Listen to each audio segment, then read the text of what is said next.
All right, so we're getting ready to get started. This meeting is a meeting of the Board of Education in public for the purpose of conducting the school district's business and is not to be considered a public community meeting. This meeting is an in-person meeting held at 870 Colfax in Benton Harbor. In addition, a live stream of this meeting is available at the following link. Questions may be submitted beforehand to liz.goodwin@bhas.org or presented in person during the public comments section as indicated in the agenda. Board members may be contacted through the emails listed below. Requests for special assistance, including for persons with disabilities, may be sent to liz.goodwin@bhas.org. I call this meeting to order officially at 6:12 p.m. We will begin by reciting the Pledge of Allegiance. I pledge allegiance to the flag of the United States of America and to the republic for which it stands, one nation, under God, indivisible, with liberty and justice for all. Secretary Triplett, will you please call the roll? President Robinson, Present.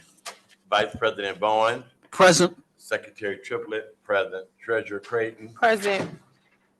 Trustee Rocket Martin, Trustee Gavin, Trustee Doyle. A quorum has been established. Thank you, Secretary Triplett. We've established a quorum. Next on the agenda, we have approval of the agenda. Reminder to the board and the public, this is a work session, so essentially we will be walking through and discussing the items of business. However, there will be no votes tonight. Is there a motion to approve the agenda? Madam President, You have the floor. I have a question about the agenda. I know that we were gonna combine some sections. And so I wondered if this is the appropriate time to do that. Since we are in our first work session, I think this would be a great opportunity to kind of implement what we talked about, which was to include the committee reports with within each department. Is that what we talked about? Yeah, we discussed the potential of doing that, or if I'm not mistaken, you are correct. I did mention that, so I am not opposed to the committees giving their updates in the relevant sections. So finance would go in finance, human resources, and so on and so on. If there's no objections, and thank you for that reminder, Treasurer Creighton. So is there a motion to approve the agenda with the notation that committee reports will be moved from under board business and actually moved to the section that they're relevant for? Madam President, Yes. another area under human resources, we did not have our human resource meeting, and the items on the agenda we've not discussed in human resources. They were pre-messaged in finance, but we've not seen them in our human resource before the human resource committee. Just wanted to mention that before moving forward with the motion. Okay, and I think in one of the emails I sent in the last week, I did ask whether or not these were items that we had discussed because I couldn't remember. So being that this is a work session and we have no plans to take a vote, I have no objections with removing these particular items just so they can go to committee. However, the expectation would be the Human Resource Committee does give a great update next week prior to our vote so that we do not delay the actual operations as the superintendent would like us to proceed. Madam President, Yes, sir. when I look at this and we talk about a work session, Mhm. we're not voting on these things. So I don't see why it would be a problem with discussing them, even if I'm not clear on what Treasurer Creighton is saying, about whether or not they have come to a consensus to bring this before the board for discussion. I'm not sure why they would need to be removed. These are just items that can be talked about. But if we talk about them, does that mean that they won't be able to be brought? I think it's a lot when I look at the title, Mhm. there's a lot more discussion that needs to be held. Treasurer Cray? Yes, thank you. So I have no problem with them being discussed or at all, but our normal protocol is for items to make it to the agenda that it will go before the committee. And so just to be consistent, that was my thought process. And then I think in committee, we can definitely talk very closely about um the positions. My fear is that this is transactional, and we talked about doing a restructuring and actually meeting and going over those things and really talking about it from a whole to part standpoint. And this is a part to whole, so I'm just wondering if it will cause so much discussion publicly at the table before we've actually worked out the vision. And so that was my thought process. Have no problem discussing it, but a lot of times when it's discussion at the table, um, it's so much room for miscommunication, especially since we've not really unpacked these things in our committees. I go with that. Okay, and just also as a reminder to the board, January was a crazy month for us with school closure and things like that due to the weather. So the HR committee did not have an opportunity to meet on this. However, we have been working on this with Dr. Buss and really excited about bringing it before the board. So I do appreciate Treasurer Creighton for the reminder that we did not get a chance to do our final run through of these positions so that we can ensure that it's meeting the board standards. So the noted amendments at this particular time are just a removal of the items listed under human resources with the expectation that there will be a HR committee meeting in order for this information to therefore then be presented and brought before the board. And then also moving the committee reports from board business down to their relevant sections of the agenda. Is there a motion to approve? Madam President, Treasurer Craig. one last thing, I've been doing a lot of homework. If I would like to add something under new business for a discussion. Okay, what's that topic? It's a policy that I would like for us to discuss. What's the topic? I have to look it up. I'm sorry.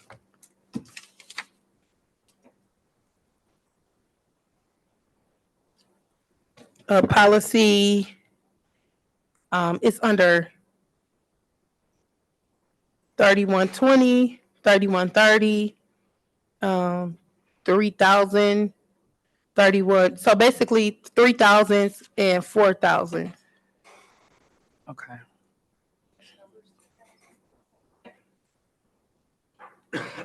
Yes, it's like several, but those are the main sections. 3000 and under section 4000. Okay, Treasurer Creighton, do you have a motion to approve the agenda with your noted amendments? I would like to make a motion to approve the agenda with the noted amendments. Is there a second or support? Support. The motion has been made by Treasurer Creighton and supported by Secretary Triplett. Any additional questions, comments, or concerns? Hearing none, Secretary Triplett. President Robinson, Yes. Vice President Bowen, Yes.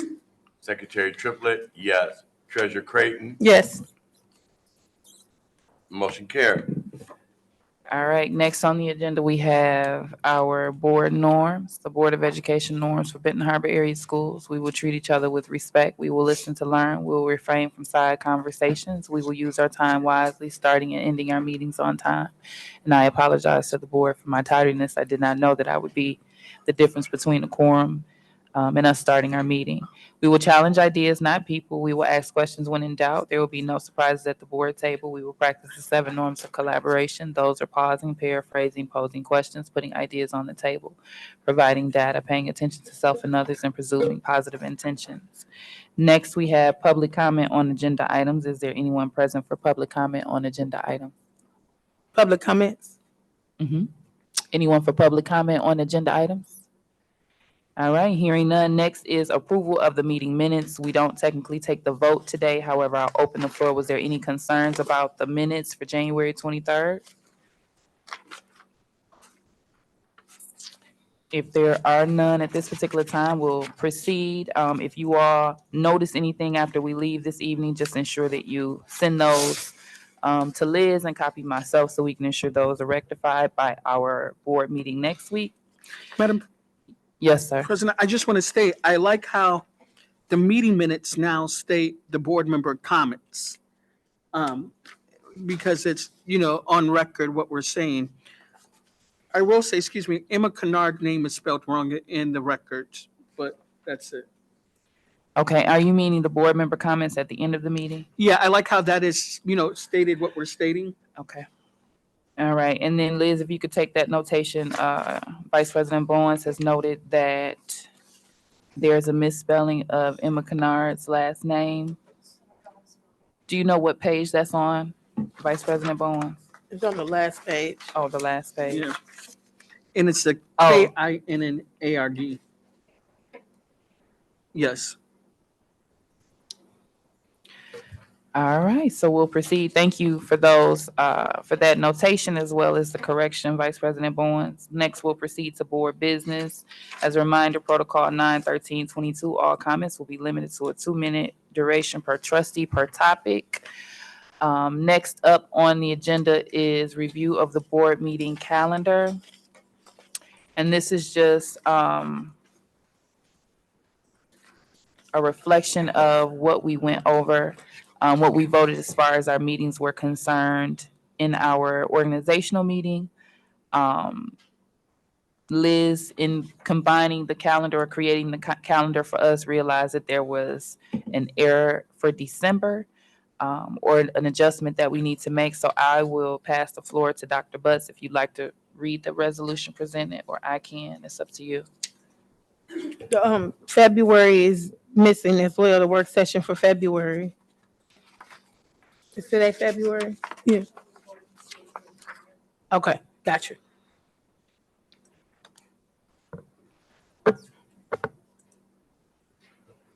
For presentation for board consideration, resolution to adjust the board meeting calendar. Reason for board approval, the Board of Education reviewed its annual calendar of meetings at the 1/8/24 organizational meeting. A conflict became apparent regarding the work session schedule for the fourth Tuesday of December 12/24/24. It is recommended that a revision be made to the approved calendar to reflect a change in the date for that work session to be, and there's no date in there. Right, that's once we make the adjustment at the table. For facts and analysis, this change in the date is due to the absence of staff during the winter break. Policy reference 0165.1, regular meetings. Strategic plan reference, communication, Benton Harbor area schools will engage and inform all stakeholders to maximize district support. Recommended action that the Benton Harbor area School Board of Education votes to adopt the revised board meeting calendar as presented. Okay, so essentially our work session, if we keep it with the fourth Tuesday of the month for December 2024, the work session is actually on Christmas Eve. So we wanted to bring it before the board because we took an official vote in January. Therefore, we would need an official vote to change this date.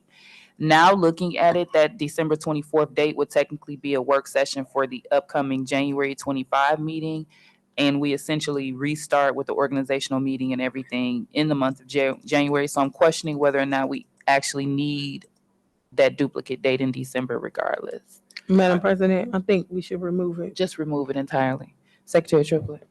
Well, I was thinking also, I would like to move it a week ahead because when we get down towards the end of the year, there are things that we would need to do to close out as we get ready to transition to whomever the new board is. If the board is the same, there are things that it relates to, we might have to do as it relates to evaluation and things. So we have that set in there. We can always take it out. I know it's kind of difficult because I don't know when the actual school break is for Christmas break for 2024. So instead of wiping it out, we'll have it in there. And if we have to cancel or change, but we'll have it readily available. So what are you actually suggesting we do? Move it up to the 17th? Move it up to the 17th, which is a Tuesday. Is that correct? Mm-hmm. Are we still in school at that time? When are they actually out of school? Do anybody have that information for December?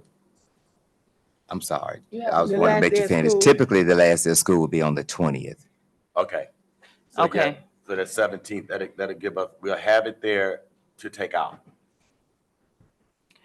Okay, and then our work session for February's work session was technically January 30th. That was rescheduled already by a vote of a board. So we can just update that to 2/6/2024, which is today. So the adjustments that we've made, if there's no objection to what Secretary Triplett mentioned, the resolution would therefore read, it is recommended that a revision be made to the approved calendar to reflect the change in the date for work session to be 12/17/2024. And then the 2/6, I made the adjustment, but there's no formal vote needed because we already did that. All right, so is there a motion to approve staff report B1 with the notation of 12/17/2024? We don't need to Oh, make.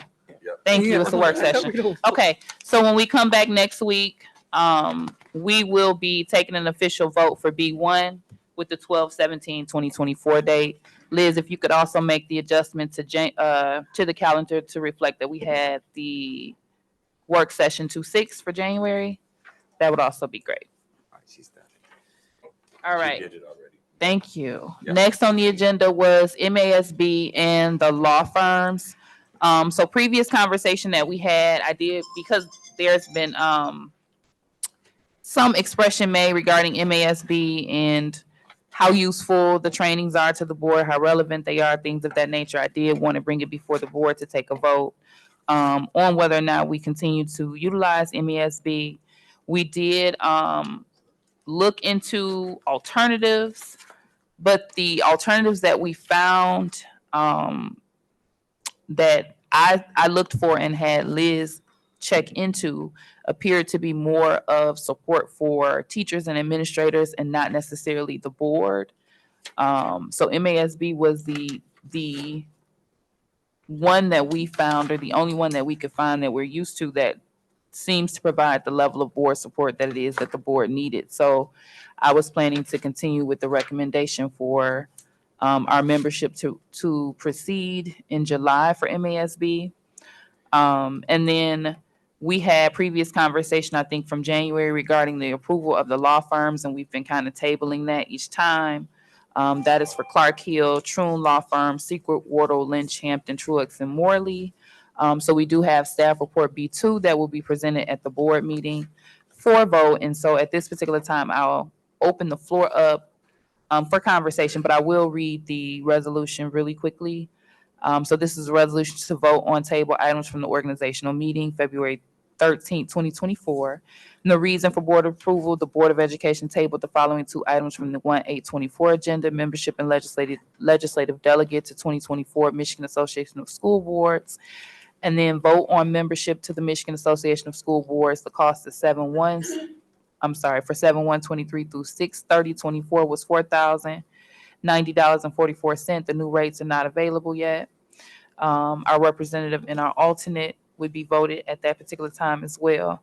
And then approval of the law firms, Clark Hill PLC, Troon Law Firm, Seacrest, Wardle, Lynch, Hampton, Truex, and Morley. Facts and analysis. A decision regarding these items is necessary to continue the day-to-day operations of the district. Policy reference 0151, organizational meeting. Strategic plan reference, facilities operations. Benton Harbor area schools will develop, implement, and evaluate a fiscally responsible plan that will ensure physical and psychological safety. Recommended action that the Benton Harbor area schools Board of Education vote to decide on the above list of items. Is there any conversation on staff report B2? Madam President, You have the floor. what efforts were made to actually look for law firms? I thought we were going to get information or RFP, or what efforts were made to actually seek other law firms? So I don't remember us discussing putting out an RFP for law firms. I believe that there was some questions that the board had for follow-up information that they wanted, specifically Secretary Triplett. However, you guys will have to excuse me. I don't remember exactly what his questions were. Liz, do you remember the information that was requested, or Dr. Butts or Secretary Triplett maybe? Yeah, I remember. Okay. Madam President, when we talk about the approval of the law firms, we first got on the board, it's been 3 years now. And so when we look at, one thing that I think is very, very important is that we go through and we, here recently, and well, for for some time now, a lot of contact has been made with attorneys by different people. There's not clarity is which of these attorneys represent the actual Board of Education versus representing employees, the superintendent. How much money has actually been spent? This data, now that we have a CFO, how much money has actually been spent with Clark Hill? What service has Clark Hill actually provided? With Troon Law Firm, it's just something that we must be mindful and careful of what it is that we're doing. Who's calling? Who has the authorization to call these people? Are there any other law firms that's working with school districts in this area? The district has transitioned through a lot, and these same people have been on different sides of, for me as a board member, having been a former employee of the district, some of this stuff has been confusing for me. And so I think that it is our responsibility, first of all, to make sure that we have people that are representing the best interests of the Board of Education. Because we have to be mindful that at any point we can be sued as a board and can be sued as individuals. And so I mean, for me and for me, this is a critical piece. So there's some information that we definitely need. I don't know if anybody else have any concerns about who does Clark Hill represent? Who calls Clark Hill? I'm not asking for it to be answered right now, but I'm saying I have a general idea of what these people are doing. It's supposed to be for HR. What does Troon do? Are there other, like you said, are there other firms that represent districts like ours? So this is a very, very, very, very important piece. Just not so that we can make sure that we are taking care and looking out for the best interests of our district. And in some instances, I don't think our district, I think there has been, we have a conflict of interest disclosure form for board members that are coming, for board members to sign. I think many times in our representation that there's been conflict of interest due to the history that they have with the district. So I just want us to make informed decisions. We got on the board, we were placed on the board. We just went in and voted without any knowledge. And so we can't come here. The purpose of this work session is for us to be able to discuss these things. And when we leave from this meeting, within a certain amount of time, we need this information so that we can make informed decisions before we just up and vote. Madam President, You have the floor, Treasurer Craig.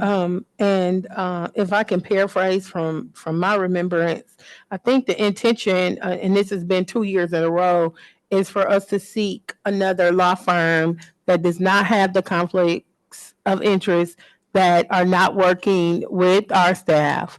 And I don't know how we would move forward with securing one to put them on retainer, so that if we did need something, it puts you in a really awkward situation. I know exactly what Secretary Triplett is talking about, to be in the room with some of our attorneys and to know that they've been on the other side. It's very difficult. And really, if it went to court, it would be even more uncomfortable. Right now, if you call personally to seek legal advice or counsel, and if you tell them that you are, let's say I am suing Ben Harbor Area Schools, and I call a law firm that represented us in the past, they won't, because of a client attorney-client privilege, they won't be able to represent me. And so to know that we have law firms that we've been on the other side of the table with, it can become a little difficult and a little sketchy.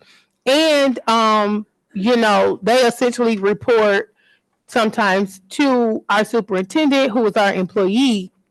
And so it's difficult if he is calling to get legal advice as it pertains to a question within the district business, not personal, because they won't represent him personally, right? But they would represent the company.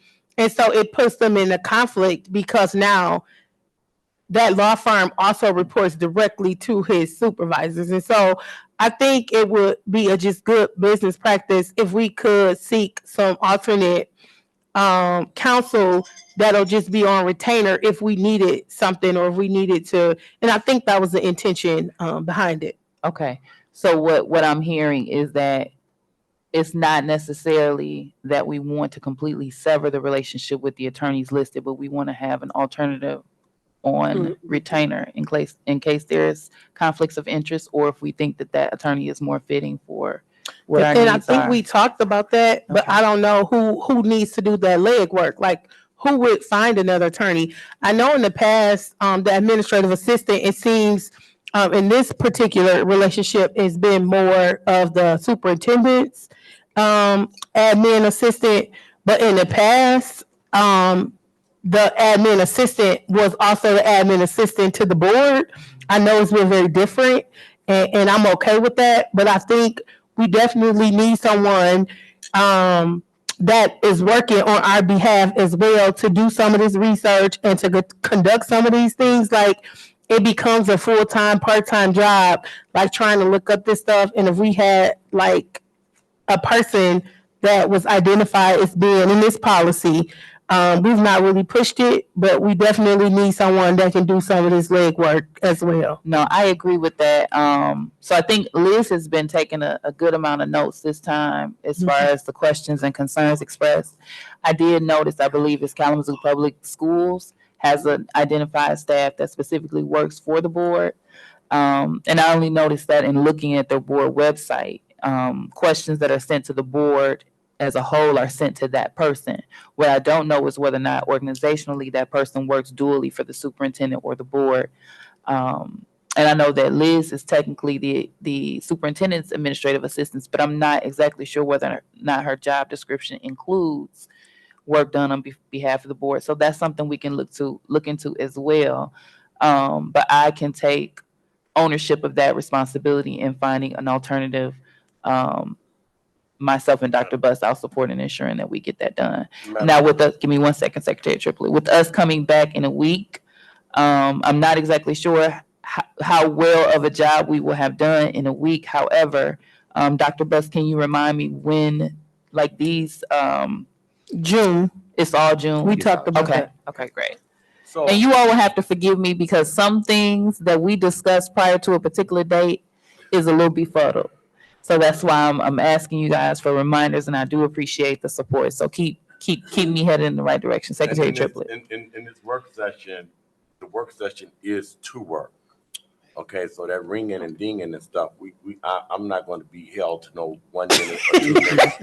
We're here to discuss. Leave the And door so I think open. one thing that is very, very critical is that Dr. Buss is our only employee. Mhm. And so the entanglement is almost like an entanglement when it comes to our attorney, because believe it or not, and historically in Benton Harbor area schools, superintendents have sued the Board of Education. And so I just think it's not about, I think we need to leave the door open as to how we'll move forward with it. But I am one thing that I would like to see, that first of all, it is established, because I think things are too gray for me. You know, when I have an employer. We are not the same. There's distinction. There's a difference. And I think that the board, in the past board, have surrendered too much to our employee. You know, we are a separate entity. We hire the employee. From my understanding, I don't know when it changed, but the secretary of the superintendent is also Her responsibility is secretary to us. So that's the way it was written, and I've never seen it change. That there's a certain percentage of time that goes to this Board of Education. So those two roles are one in the same, unless, but there's been a lot of things that's happened where people just change job descriptions that was unbeknown to this board. Because if she is not working if she's just working with the superintendent and for the superintendent, that is not the case. Because if she, had an understanding of what her role is, I think a lot of times that brings conflict. So we need clarification. Do anybody have anywhere in the record where it was changed that position was not part-time Board of Education and part-time assisting the superintendent? So that's something we can check into. I don't want us to get stuck right now because the topic that we're actually discussing is MASB and law firms, and we've kind of gone into organizationally job descriptions. I do want to stop and say we appreciate Ms. Goodwin for everything that she does and being able to carry the load. She sends out quite a few reminders for things that the board does need. So I do appreciate you, but I do want to make sure that we're staying on track as it relates to board report B2. So, okay, then going back to board report B2. Yes. Okay. Okay, so I have taken on the responsibility to looking into alternative law firms on behalf of the board. We do Can I have, work with you? yes, you can. I would really appreciate if you would. Okay. So, Madam And- President, You Yeah, have we the do floor. have- Hold on one second. Go ahead, Secretary Strickland. Well, like you said, we do have districts that have systems put in place. Mhm. And like you said, when you look on Kalamazoo's website and what have you, there are systems, so we don't have to do this alone. We Mhm. can get advice and counsel. We also, just tying this into the Michigan Association of School Boards, there's legal counsel Mhm. that gives advice and give direction. And so the Michigan Association of School Boards bring a lot of different things. They can't represent us, but they can also give us information and direction on which way to go. So I would like to encourage and some of our board members have not participated at their own choice, and it's not a penalty because it's not a requirement for them to be a part of the Michigan Association of School Boards. But from my experience, I've learned a lot from the Michigan Association of School Boards, and the way the Michigan Association of School Boards present is they present things, but just because they present it does not mean that it has to be that way. So we still have our own autonomy, but professionals come from all over the world and all over the state and present so that we can learn and get information from districts across the state of Michigan.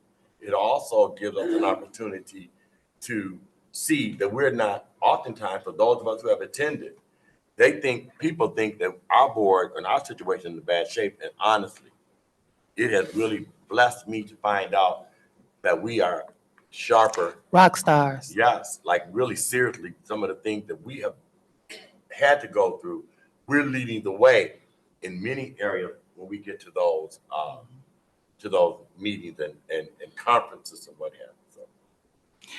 All right, I think Treasurer Creighton had a comment. Was it regarding board report B2? yes, directly.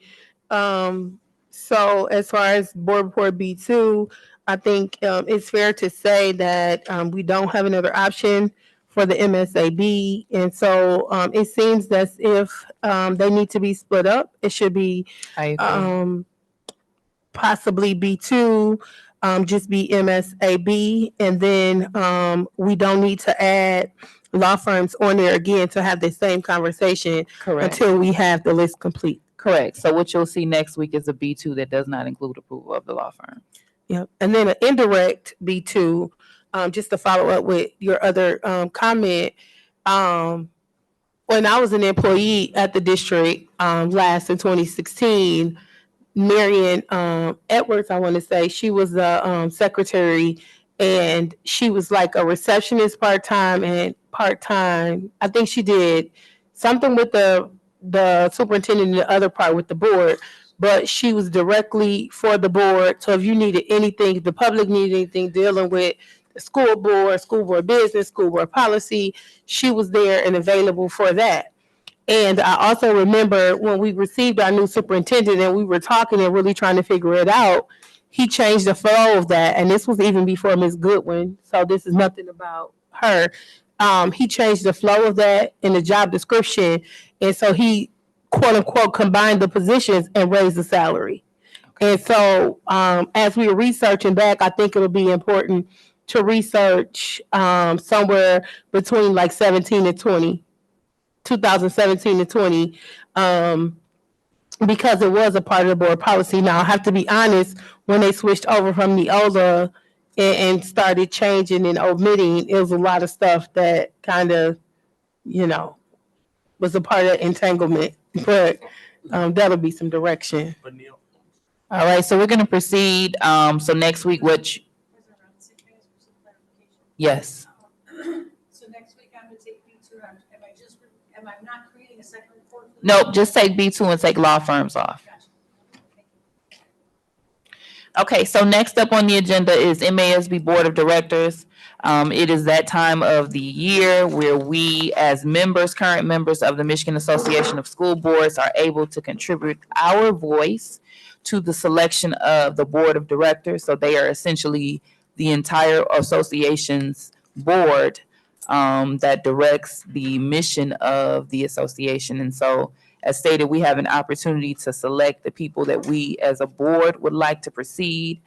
And so when we come back next week, this should really be, B3 should be my name as the signature. Okay. So I'll go ahead and present it. The subject is Michigan Association of School Board of Directors vote. Reason for board consideration, the Benton Harbor Area Schools Board of Education must vote to elect representatives for the Michigan Association of School Boards Board of Directors. Facts and analysis, the Benton Harbor Area Schools Board has met and discussed the biographies of candidates presented by MASB. They have come to a consensus on who to select and now move to vote on the matter. The Benton Harbor Area Schools Board of Education has one vote to put forth to any candidate in Region 6 for the 2024 election. Recommended action that the Benton Harbor Area Schools Board of Education vote to select. And then we would essentially place the candidate in there. So there would be a motion to select a particular candidate. And then we would take our vote. And so if you look in your preceding correspondence, we do have the MASB bylaws regarding membership. They give us information about email voting and candidate information. And then if you would turn to Region 6, which begins on page 7,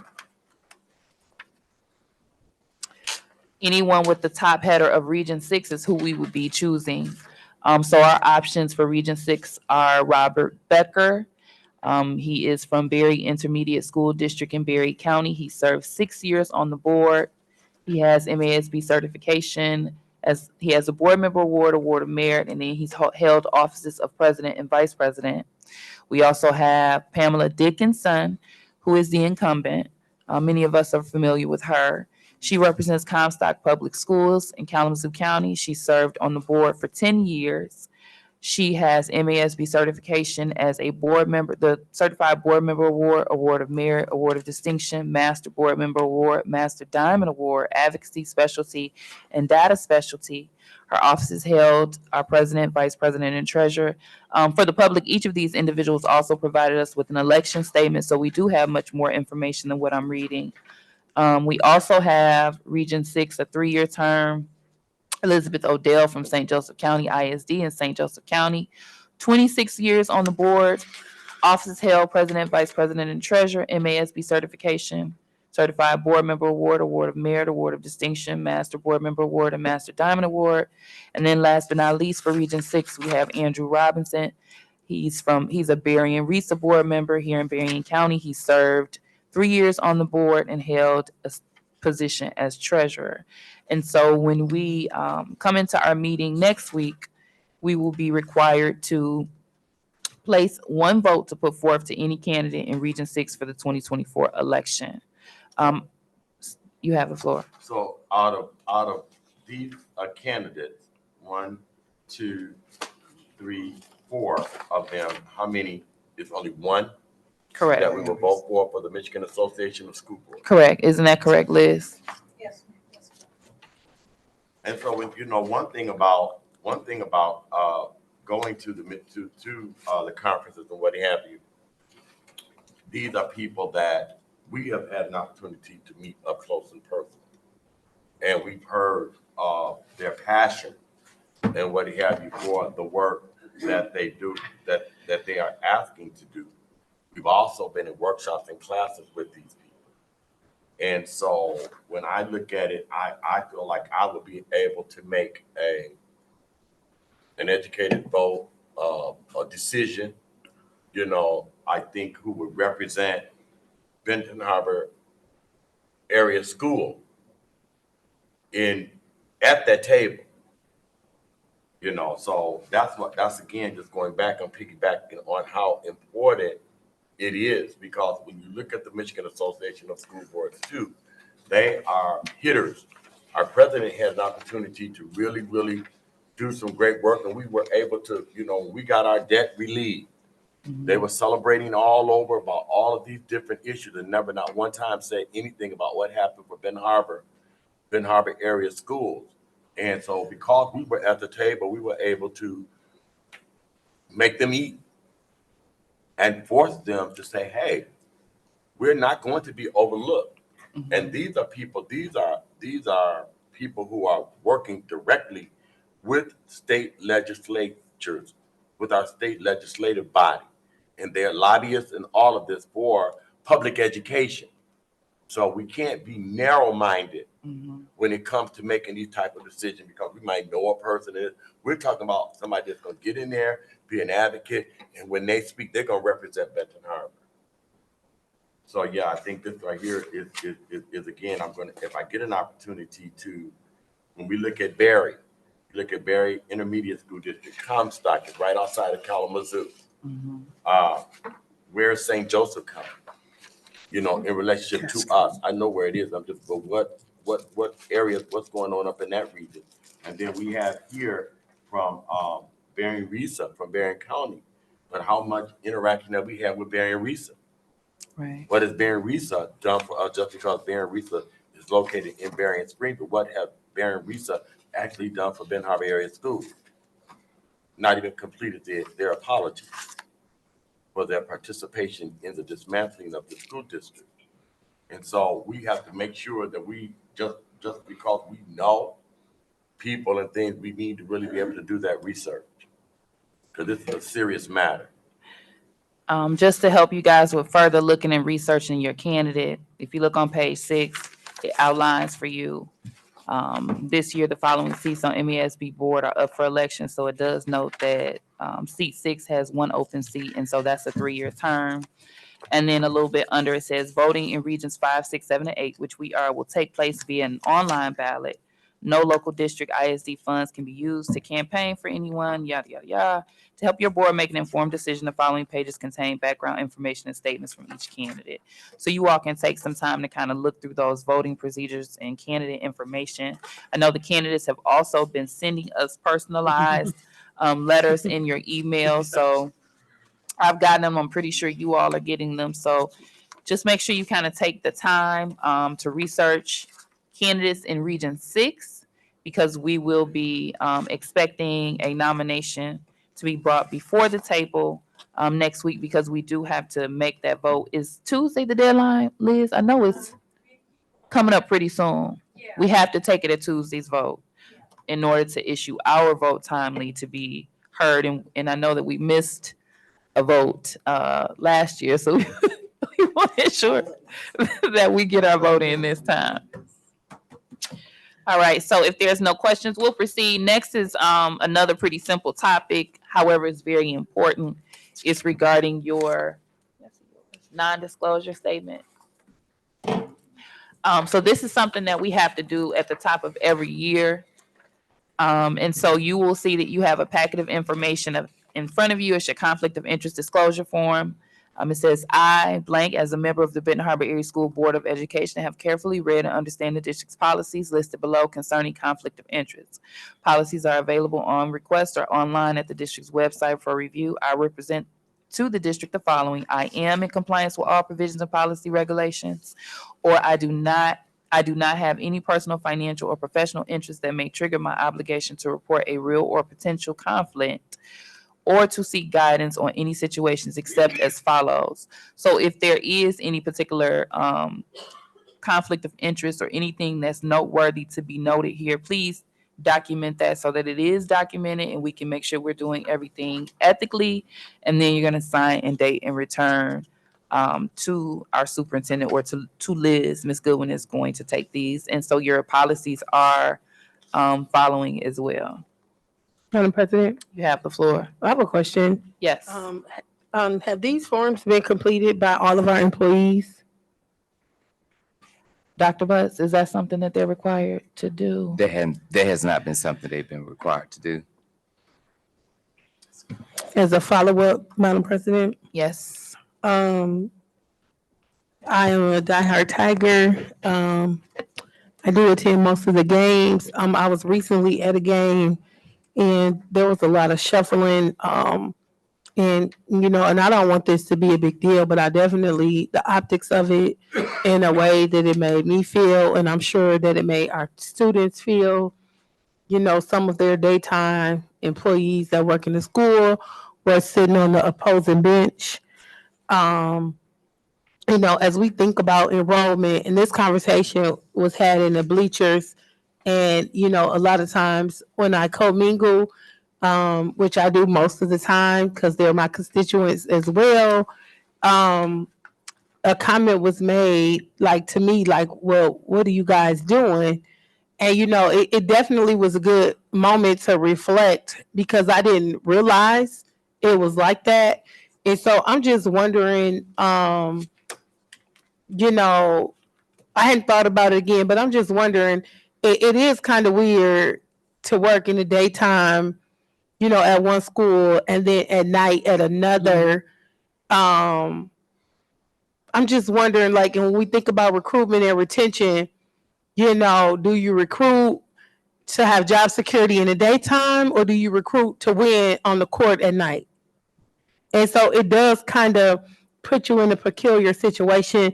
I hadn't really seen visually. I mean, I hear of it, but really seeing it, and then with them calling me out on it at the game, I was like, wow. And so now that this is before me, I felt like, I had to mention it. And so I'm just wondering, that's a hard conversation that needs to happen.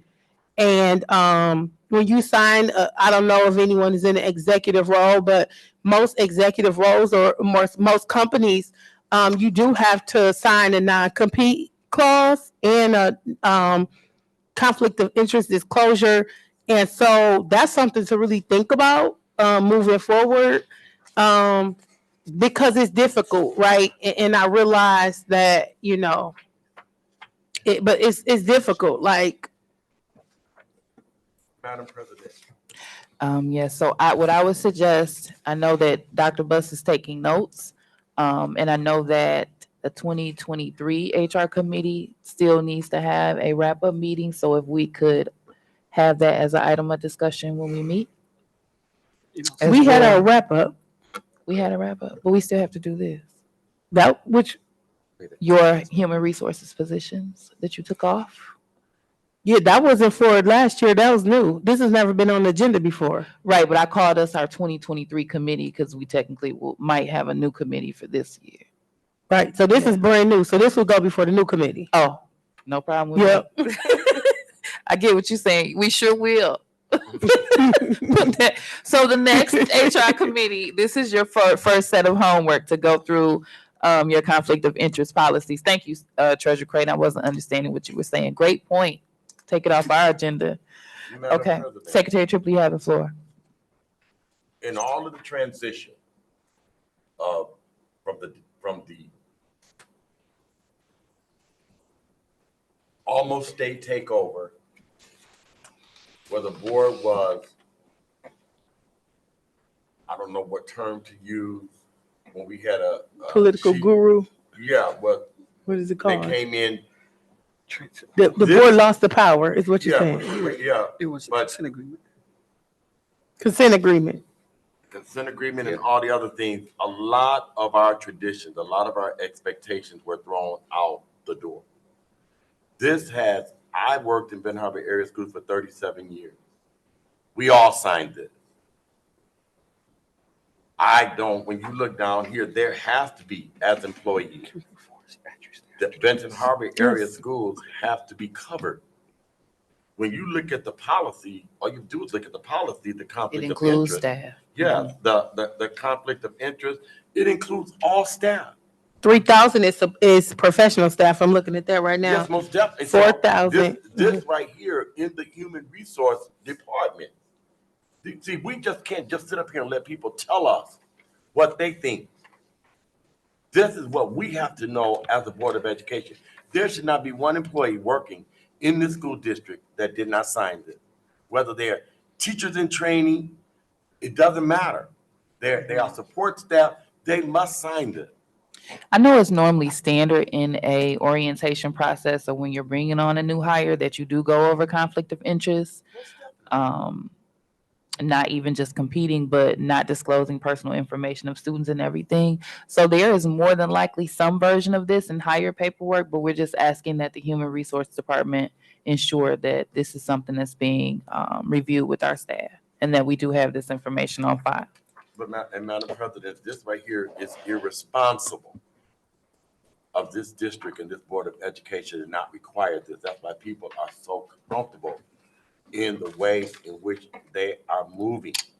Madam President, You have the floor, Treasurer Craig. I'm wondering if we could do an official vote next week, so that we'll know and we'll make it and it'll be official and provide a deadline sooner than June 30th, so that we can ensure that this is in every personnel file of every person in the district.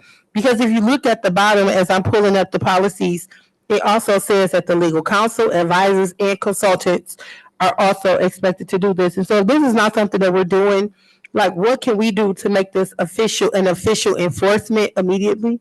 The policy. So can we add a vote next to conflict of interest form and bring up a resolution with a date, like 30 days?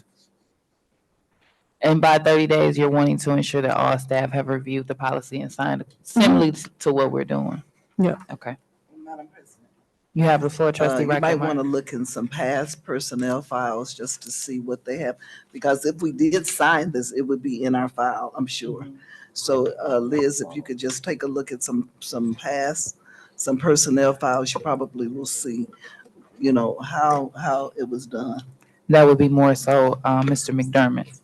Madam I don't President, think Liz goes through the files. Treasurer Craig. we've done this every single year, so I don't think it would be a bad idea, especially with all of the turnover and the position changes, to ensure that everyone has a new complete one on file, updated. All right. So we're going to proceed from conflict of interest. If you all have not had an opportunity to read through the policies, I know that we had them linked in the agenda, but if you have not read through the policies, just make sure you do so, because I'm very adamant that people understand what it is that they're signing. But I know we've done them multiple times in the last 3 years. Yes, Ms. Goodwin? Sorry for clarification again. Treasurer Craig mentioned the vote on the agenda. She basically wants us to ensure that this is a procedure taking place throughout the district. Have everyone updated with the dates, is that what the motion should say, or? She's wanting this to be implemented within 30 days, correct? So every employee of the district would be required to have one of these on file. And updated. Correct. So brand new one. Because at this particular time, the board is having a conversation without any input from HR or the superintendent or yourself indicating that they have these. And so we're having a conversation without any confirmation that what we're saying is accurate or not. And I think it's the thing that we need to explore. So what we're indicating is that we want to ensure that this is a policy that's being followed. We're not saying that it's not. Okay. All right, next on the agenda is committee assignments. So as you all know, we change our assignments for the new year. Some of our committees, I know Curriculum, if I'm not mistaken, was unable to meet. I was the only person that was able to make it.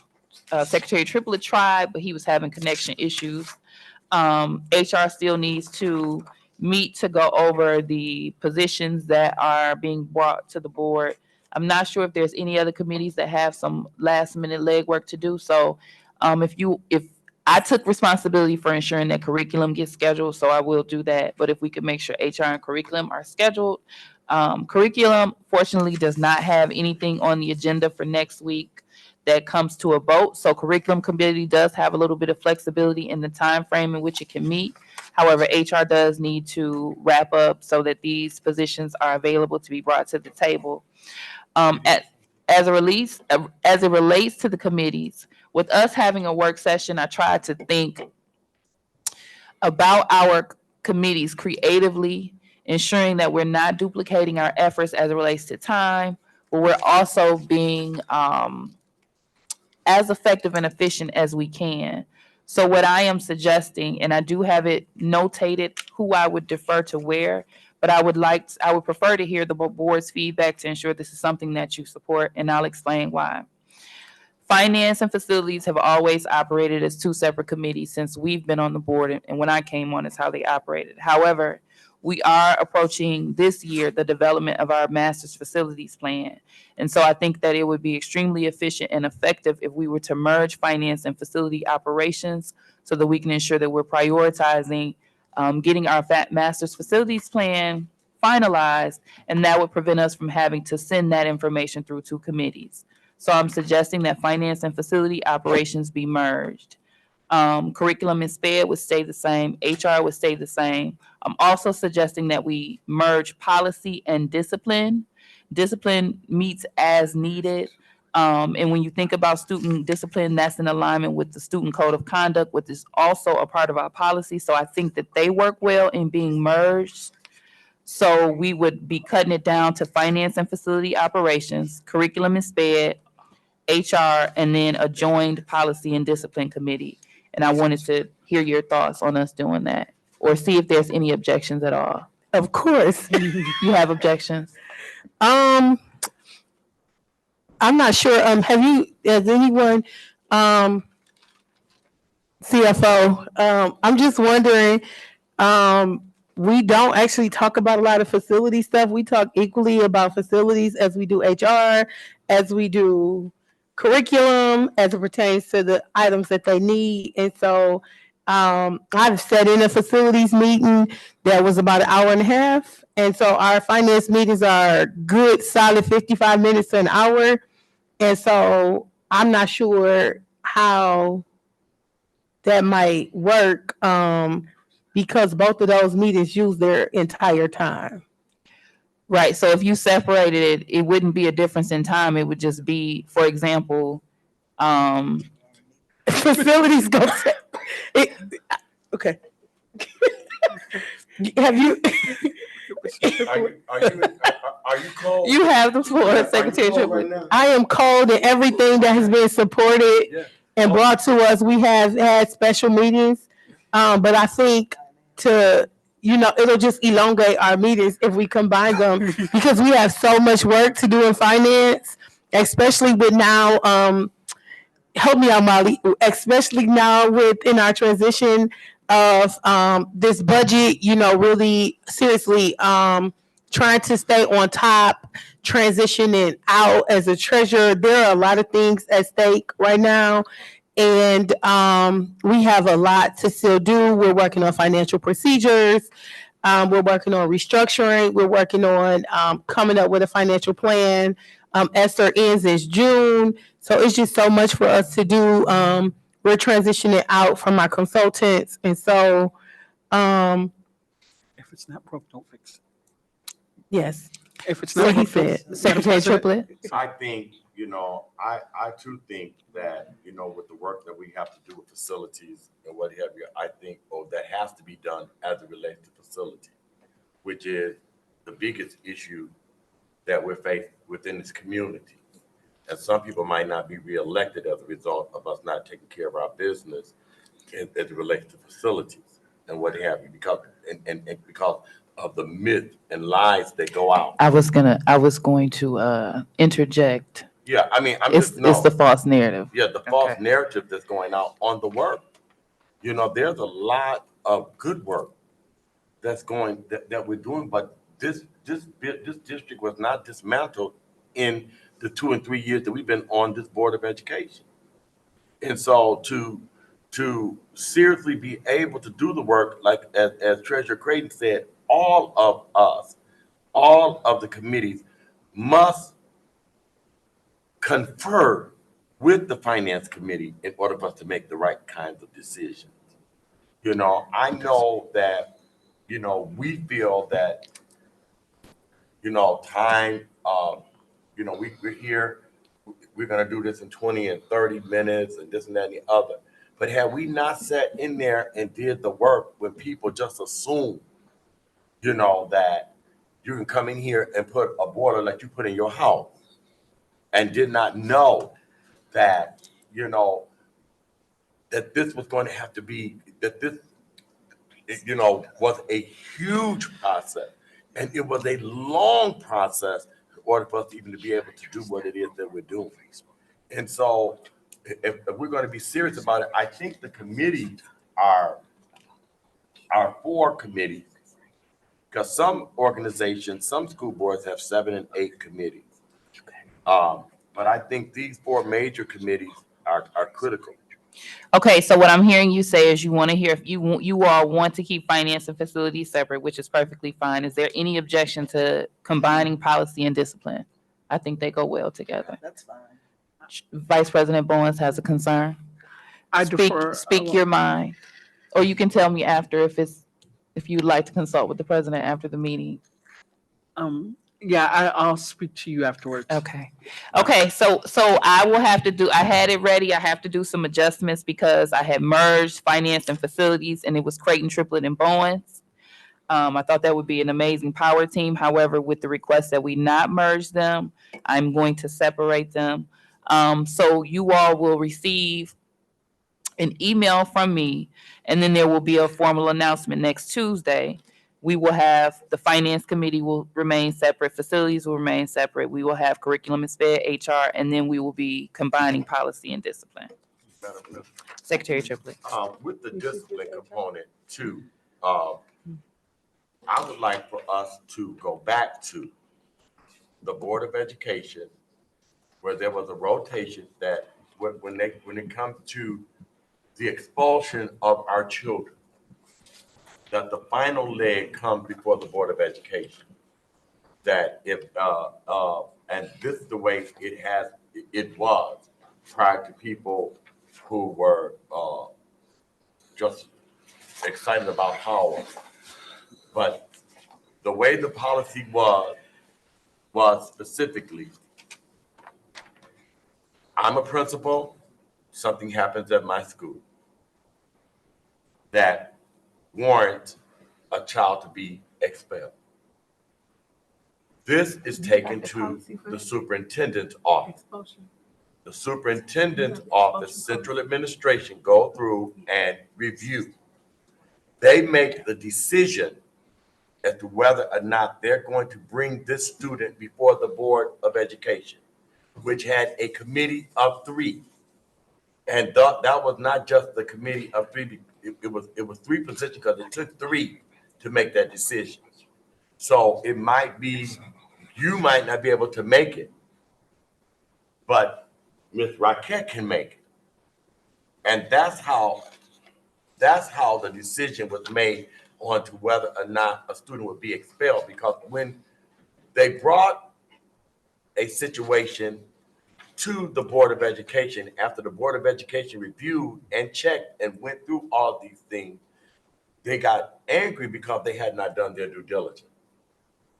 And so we are the representatives and the spokespeople for the district, but we are also the representative and spokespeople for our constituents and our children. So I want that to go back into, I would like for that to go back into play, where, you know, it's not just that the superintendent come and say that this person is expelled. I think we need to go back to that structure. That structure worked for over 50 to 100 years? Madam Secretary, one second, Treasurer Creighton. Secretary Triplett, we've discussed this before, and if I'm not mistaken, I either assigned it to the discipline committee or it was either discipline or policy to review that particular policy and come back with the recommendation for the board. So I do know that is a concern that has been expressed by the board, and my hope is that the new committee will look at that in its policies that it reviews. Treasurer Creighton. I was just going to point out that it was 5610, and if what would be needed to actually add that policy to be revised at the next meeting? What would need to be done? Someone would need to take the lead on looking at what the policy was previous. We would have to research that when the policy change came into effect. Madam President. We would have, one second, Trustee Rocket Martin. We We can would, do that in the one house. second, Oh. Trustee Rocket Martin, I have not given you the floor. Thank you so very much. So we would have to research and kind of see if we have a standard of what it was, make the adjustment, but it requires 2 policy readings, so there's no way we would be able to vote next week. The board would have to review it twice before we vote. Is that So the it's rule? something- That the policy? Mm-hmm. So it would essentially be something we can bring before us in March, but you have to do 2 readings. Where is that 2 in the policy? readings? It's just standard. Liz, do you know where it is? Because we've checked with Neola for it, that we require 2 readings before we approve policy.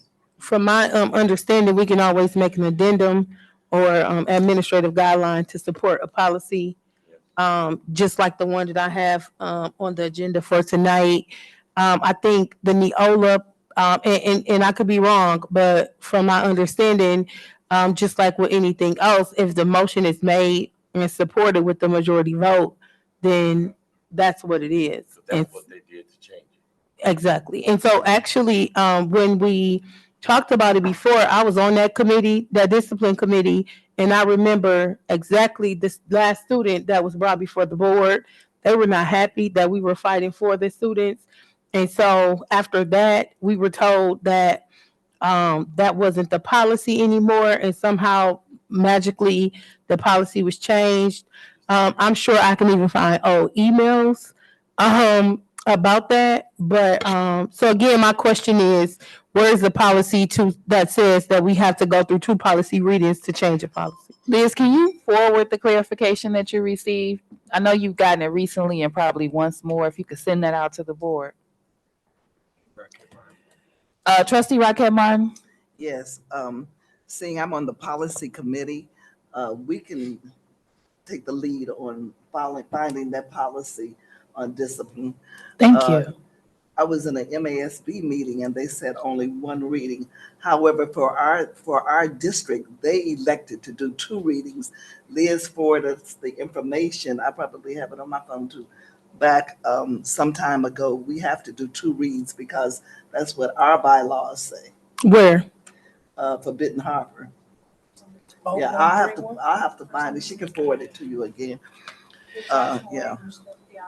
And then for the- Is that 2 readings for a revision or 2 readings if we want to put something in place? So right now, I'm sorry. I'm going to pause because there's a lot of conversation being had at the table and no one's being passed I apologize. the floor.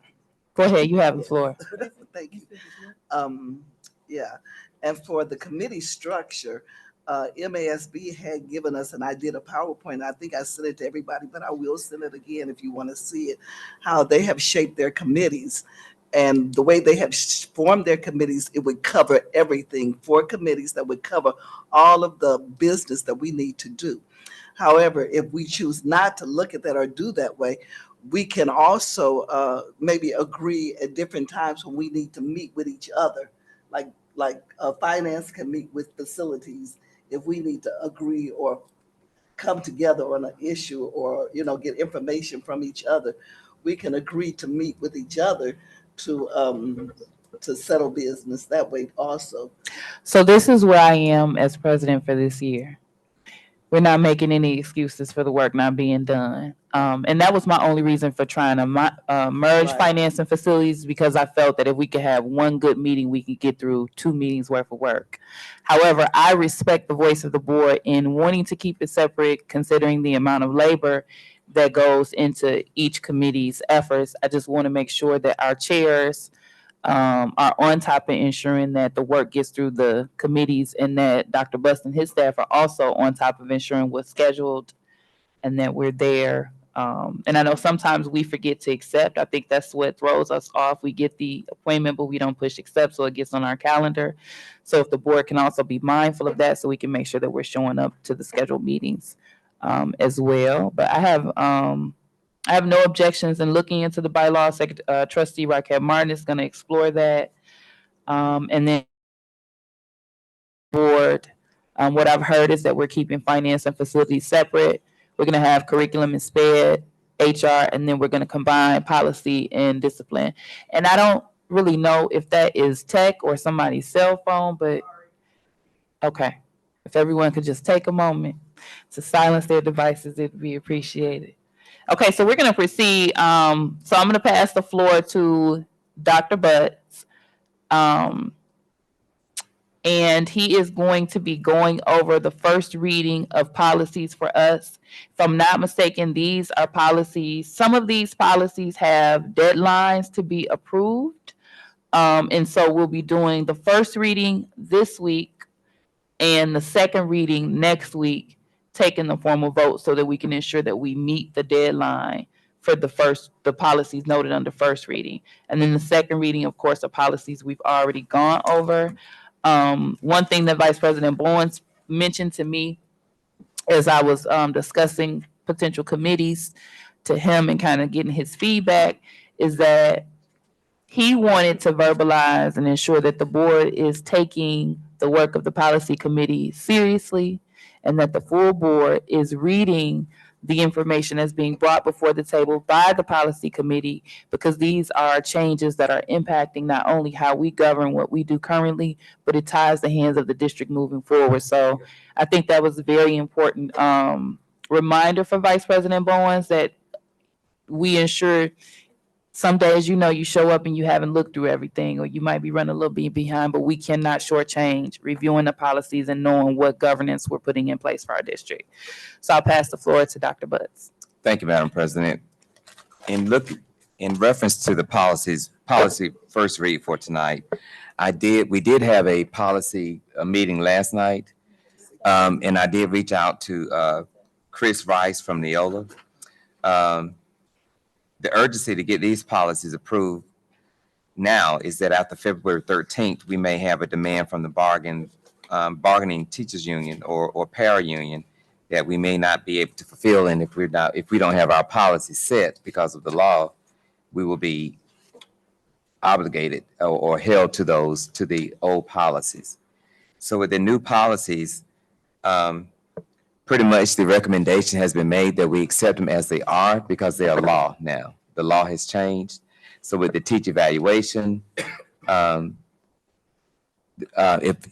a layoff occurs, bringing teachers back, the law has changed, the language has changed. So with the new policies, the recommendation is that we accept them as they are. Now for policy 3131, there are some options that we can look at as a board and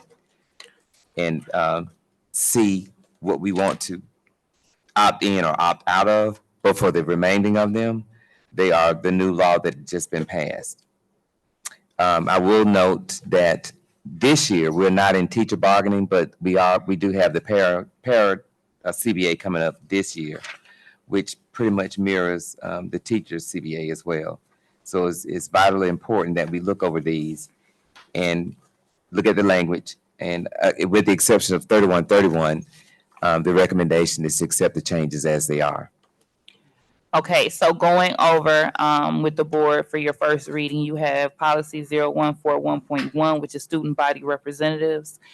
This is a change that the policy committee has discussed or pre-messaged before the board a few times. And so you can see they're taking out the selection from select the selection by the superintendent, and essentially having 2 representatives from the high school student body selected via school-wide election. And the candidates then must be approved by the superintendent and the board. And then there are some noted qualifications. At least 2 letters of recommendation are required. 1 letter at minimum must be from a teacher and the other from a credible reference. The letters of recommendation cannot be written by a relative of other family member. The terms of approved representatives is 2 school years. And then the other change noted is this policy will be in force. That probably needs to be, will be effective starting the 2024-2025 school year. So that is a suggestion that's being made by policy committee. We also have policy 0122 regarding board powers, which is extremely important. There's quite a bit that's being removed from that second page. Your next policy is policy 1420 regarding school administrator evaluations. And so this is the language that Dr. Buss was referencing that has been adjusted to reflect the changing law. 3131 is staff reductions and recalls. You'll notice the language that has been added there in green as well as what has been removed in red. You have policy 3142, probationary teachers. We also have policy 3220, professional staff evaluations. Policy 3120, employment of professional staff. Policy 3139, staff discipline. Make sure I'm not going too far. Also, just. Okay, yeah, Madam and that was the President. last one for the first reading. You have the floor, Dr. Butts. Thank you, and I'm sorry for interrupting. Please pay attention to policy 3220 as with the law that has changed. There were 4 ratings prior to this one. Now it goes down to 3. So just an aside for special attention to that policy. Okay, and that was something they pre-messaged to us at MASB that this was coming. Dr. Butts, can you point out where that's noted on this page? Which one? Just the categories. Trying to see. 31, 3220. Hold on. Pull it up.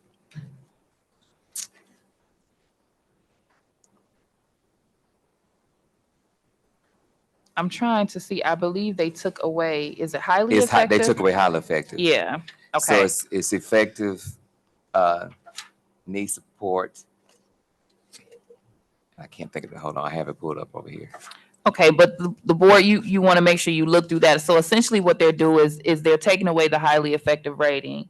And then the rating topics are also changing. So it's important that we kind of look at that so we're familiar with how evaluations will work.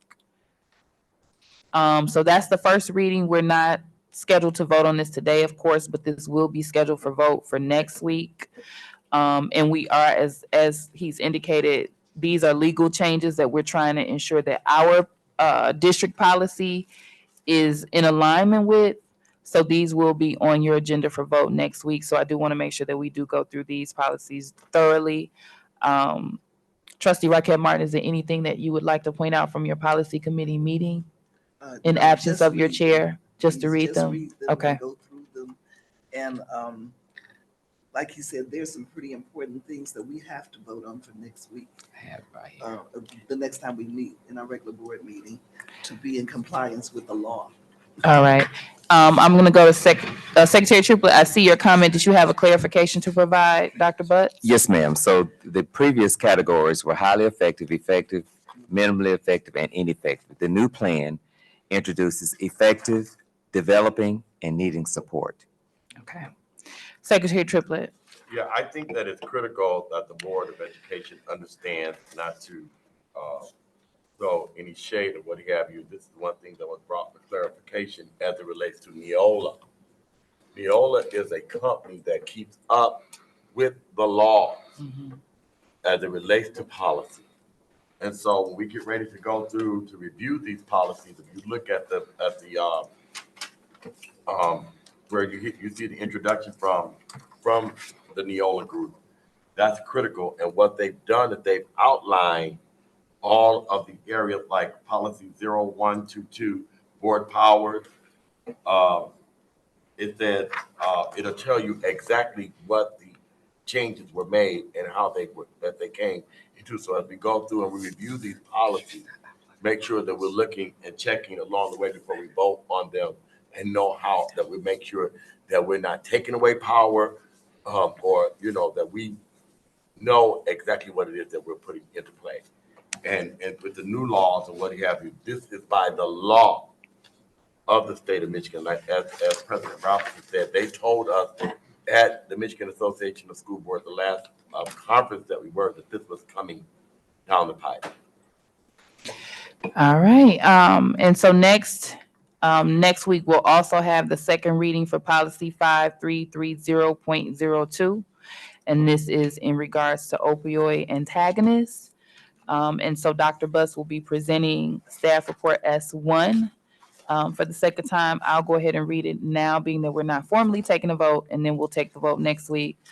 So next week, reason for board consideration, Benton Harbor Area Schools Board of Education to review the updated Neola policy adoptions as listed, facts and analysis. Twice a year, Neola sends out new and or revised policies to school districts. The central administration reviews them and notates their suggestions. These are then given to the board for review and approval. The following policies are recommended for revision. Students 5330.02 opioid antagonists. Your staff report is going to be a little bit different next week. S1 is going to include the policies that we just did our first reading for as well. Right. Actually created a second, because I created these two for next week. No, if you've already done the legwork, that's fine. So you're going to do them separately, S1 and then S2? Okay. I have no problem with that if the work's been done already. Thank you so much. And then strategic plan reference, facilities operations, Benton Harbor Area Schools will develop, implement, and evaluate a fiscally responsible plan that will ensure physical and psychological safety. And the recommended action will be that the Benton Harbor Area Schools Board of Education votes to approve the Benton Harbor Area Schools revised Neola bylaws and policies, 0141.1. I don't see that that's the bylaw, but that's the first reading. So that shouldn't be there. And then 5330.02. So we'll be doing S1 for 5330.02, and then S2 will be the policies that are noted under your first reading. All right, Dr. Butts? I was just going to say with this opioid antagonist, it just refers to the training of the administration of Narcan in each building. I know it says 2 people, but there's just something to look at and something for further discussion. Okay, So what do you? you have the floor. This is the work session, so what are you saying? Because once we get through with this come before us, the purpose of the work session is to work out all of that, not no further. Okay. Either we gonna do it or we not gonna do it, because we don't need to be discussing this next week. So I would suggest more than 2 people. So right now, I suggest the nurse train 2 administrative people in the building. I would suffice to say to train more than 2 per building, because on any given day, those 2 people may be out, and no one else will be given the authority to administer that antagonist that could save a student's life. So my suggestion would be to have a volunteer list of people that can administer it, and we get as many people trained as possible, so that on any day that any person is out, we have trained personnel on staff that can administer those antagonists. So the policy requires at least 2. Right. At least. At least, but you always have the option as an Yeah. administrative guideline Yeah. to have more. But are you suggesting that we require that you have more? Because you don't want to tie the district's hands, but if you think that language is needed for safety. At the rate that we're starting to experience it, thankfully, we have not experienced it in our community yet. But at the rate that it is expanding, I think it would put the district in a safer space to require more versus tying our hands. So how many would you suggest? At least 4 per building. Madam President, Treasurer Creighton? again, what it's saying, at least 2, I think, I think it's a safe margin, right? Because if we say at least 4, at any time, as much as we have people that move in and out, I think we should just do the training possibly more often but to say 4 and then it's not be realistic, we're tying our hands more than if we have 2 and need 4. And so that was my recommendation as well, Dr. Bus. We could leave the policy to require a minimum of 2, but you can choose to have administrative procedures in place where you know that you have 4 per building. Okay, But I would hate for us to require that you have 4 and then something happens with staffing and then you're out of compliance with that bylaw. gotcha. Thank you. Secretary And Triplett. that's where the elites come in. Mhm. And so when you go through, each building, you can go through, you can do 7 if you want to. You know, how do you train them? But when it says at least, that means that does not limit how many you can actually do. All right, thank you. So at this particular time, we've gotten through board business as well as the superintendent policy updates. I know that our chair Gavin is not present. In her absence, trustee Rockette Martin has just reminded us to read our policies. I've also reminded us to read the policies as well. It's extremely important. So at this particular time, we are technically at the new website presentation. I'm not sure if the board wanted to take a brief recess or just keep pushing through. All right, everyone want to keep We pushing got through? 23 minutes left. All right. So next we have new website presentation. Dr. Buss, I actually, if you don't disagree, I think we can wait and actually formally give the full presentation, but you can pre-message it to the public now, and then we'll allow the public to see it in the official meeting. Okay, thank you, Madam President. So we've been working on this just before the holiday break and has been able to have it updated and released. The new website will have all the things that the old one was missing. It is much more user-friendly. It also comes with an app that when we present it to the public, we will give the information on to download the app to your phone. It makes it much easier for us to give push notifications to the board and or to the public. It's much more user-friendly. And the feel and the move is just a lot more fluid than our previous website.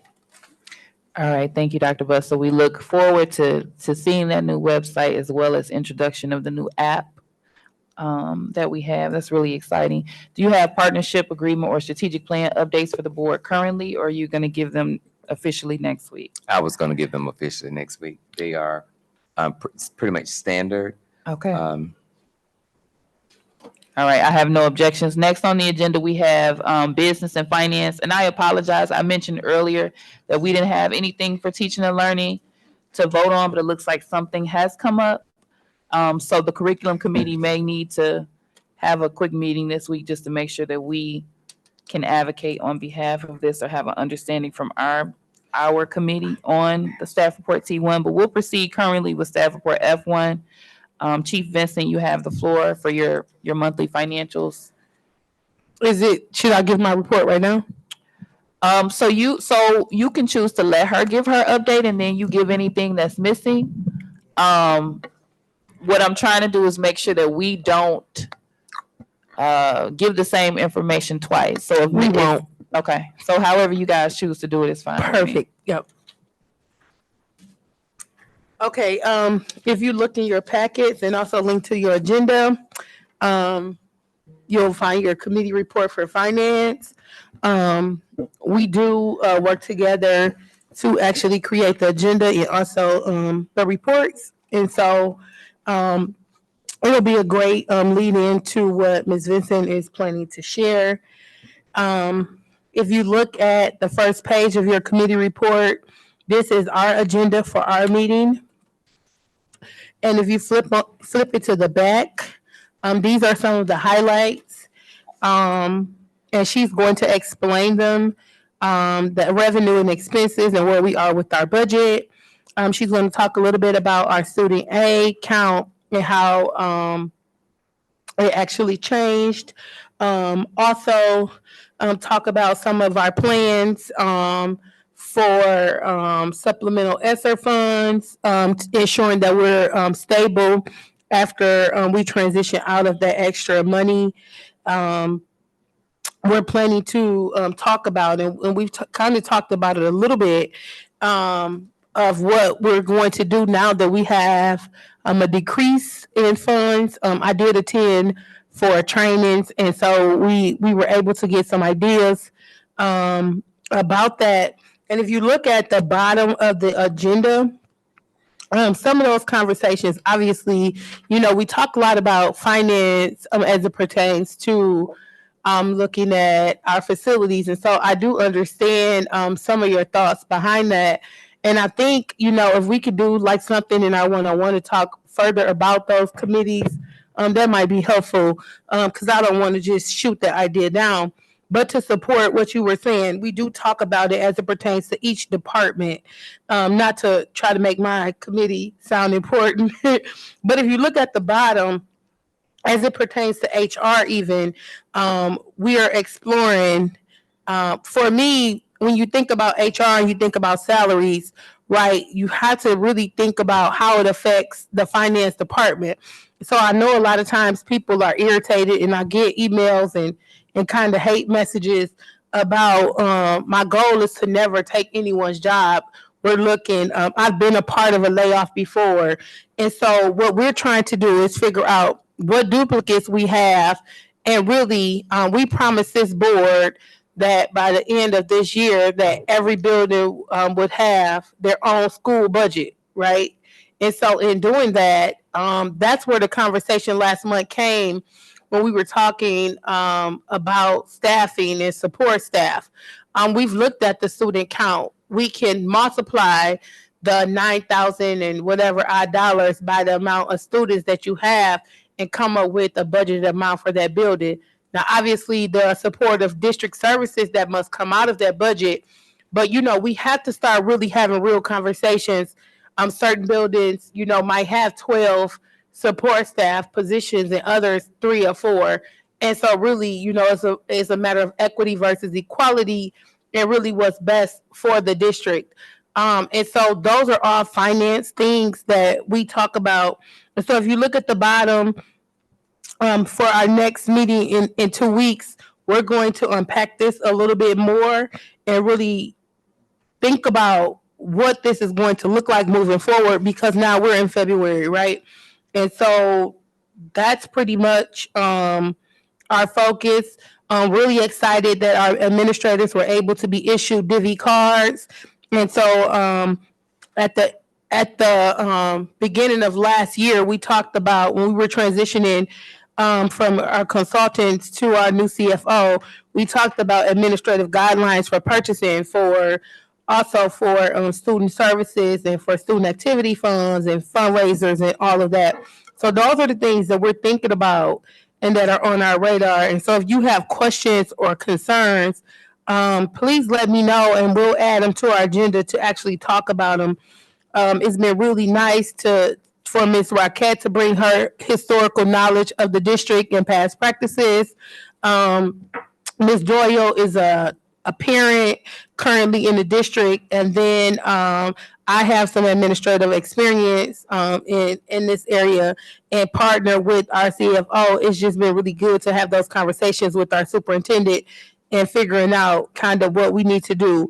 I am going to send you guys this video illustration of a professor who had a container. He was putting golf balls in his container, and I really want you to think about, as we move forward this year.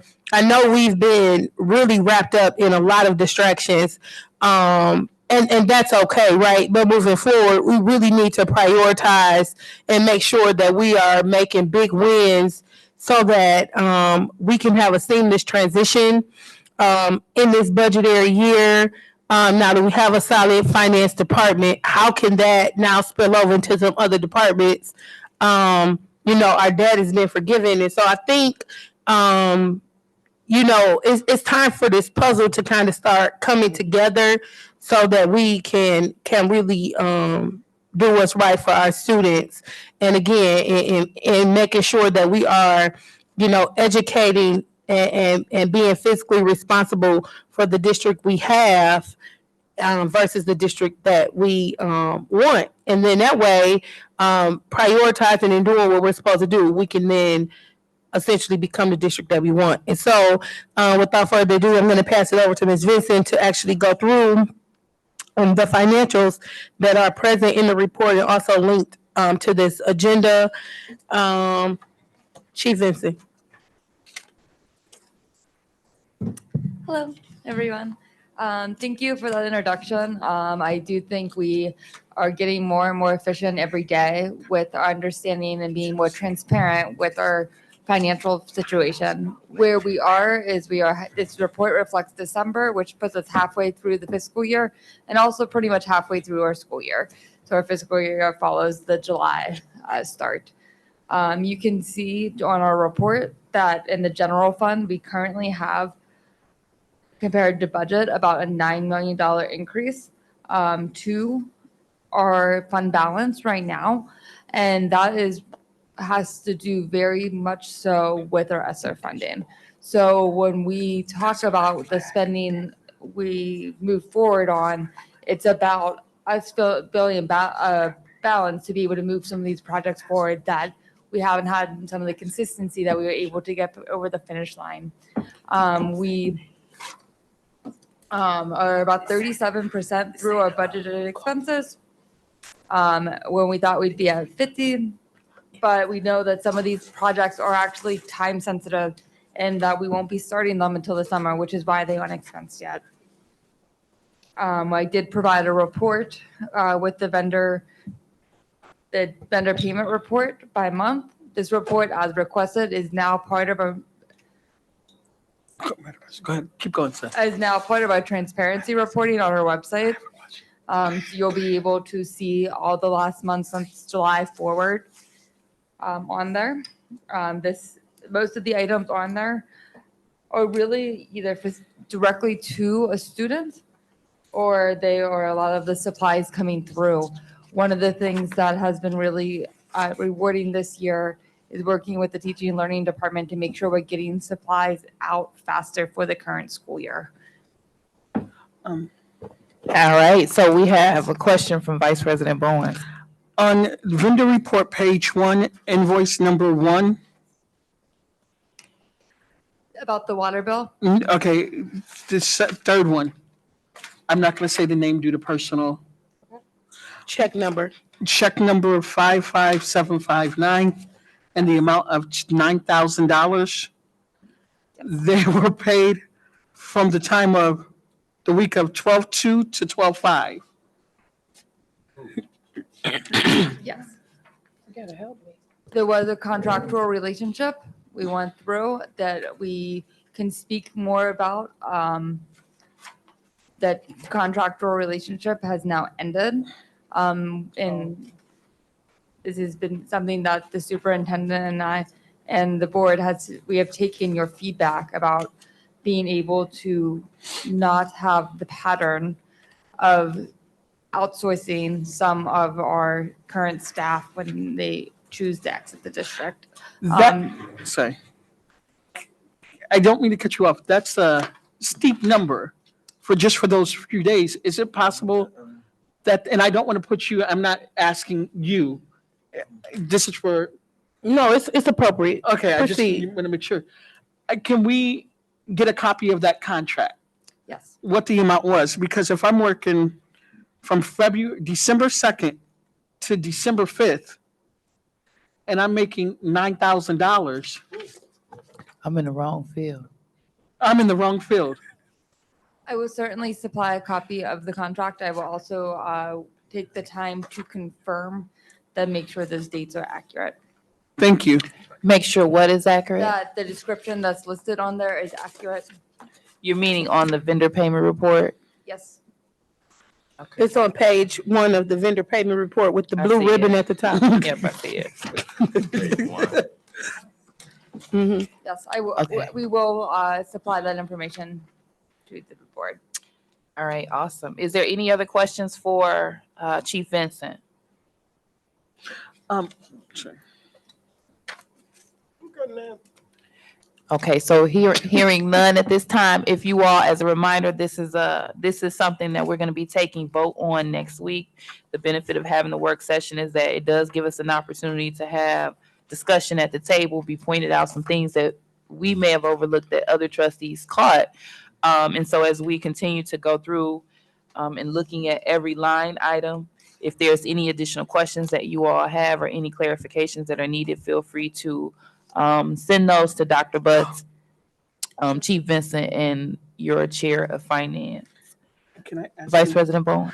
I see that our cell phone bill, or, well, AT&T on page 3, invoice number 121623, it's $3,387. Is that for district cell phone or is that for district phone system as a whole? It's probably a mixture of the two. I will confirm that question as well. I would like to pull we have many contracts with AT&T, so I'd like to confirm that information before I give you the correct answer. So the description says it's a PO for 23-24 district-wide, but it doesn't indicate. You're asking which type of phones? Is it Yeah, I mean, just landlines or Cause cell phones? it's three lines. Yeah, it's Okay. like, and you look at it, we're spending over $8,000 on, Okay. and I understand you need it, but Mhm. is there a better deal that we can get or Okay. be good stewards of our financial piece? Oh, it continues further. It's multiple AT&T notations. Okay. Mhm. All right. All right. So we're gonna, any other questions for Chief Vincent regarding the financials? I think that is, Madam President, You have the floor, Secretary Triplett. I just would like to make sure that all of the trustees are in tune with my comment. Because I'm very serious about these comments. I gotta appreciate- use the bathroom so bad. Well, Go I mean, ahead. I'm kidding. I'm messing with him. you know, when I look through here and I look at the disparity, and I think that this is, I'm glad that we're doing this in February because a lot of money has walked out of this district to people. And, you know, when I look at the people that live here, from here, you know, that's giving their life work here, you know, when I look at their amounts, $99, $210, $87, $42. And then these people walking out of here, like you said, in $9,000, $7,000, $6,000 off of these contracts and these grants, and it just, it's so easy. And this is something that we must pay close attention to. And I do want to say to the Board of Education and to the staff, it is our responsibility, governance, oversight, and accountability to ask questions. And so we cannot continue to operate in the vein that when questions are asked, that people take this stuff personal, or that when somebody asks a question and then somebody follow up with, "You're doing a good job, and we just want to let you know, thank you," and what have you. Well, people are That's doing, shade. you know, people are doing their job. This is what they are hired to do. It's not being harsh. It's not pointing out anything, because there is no place else that you can come in and you've been hired to do a job. You work hard on your job. And so when questions are asked from the board of directors and questions are asked from the citizen, people should be able to respond. We must look at these job descriptions and what are the expectations. Because all of this sensitive stuff, that's accountability. And so I myself will say that I appreciate the work of the finance committee. It is there for us to see, to be able to ask the question. But this is not about any individual, because this is not any individual's money. This is money of the citizen, the community, the federal government, state, and all of it. So this is not your money. And so I don't mean to be insensitive, but I'm not going to sit around here and walk on eggshell to spare somebody's feelings because I need a question answered. And that's the way I want it to be understood. That if you want to take it personal, that's on you. But there is an ethical imperative that must take place. And we owe it to this community.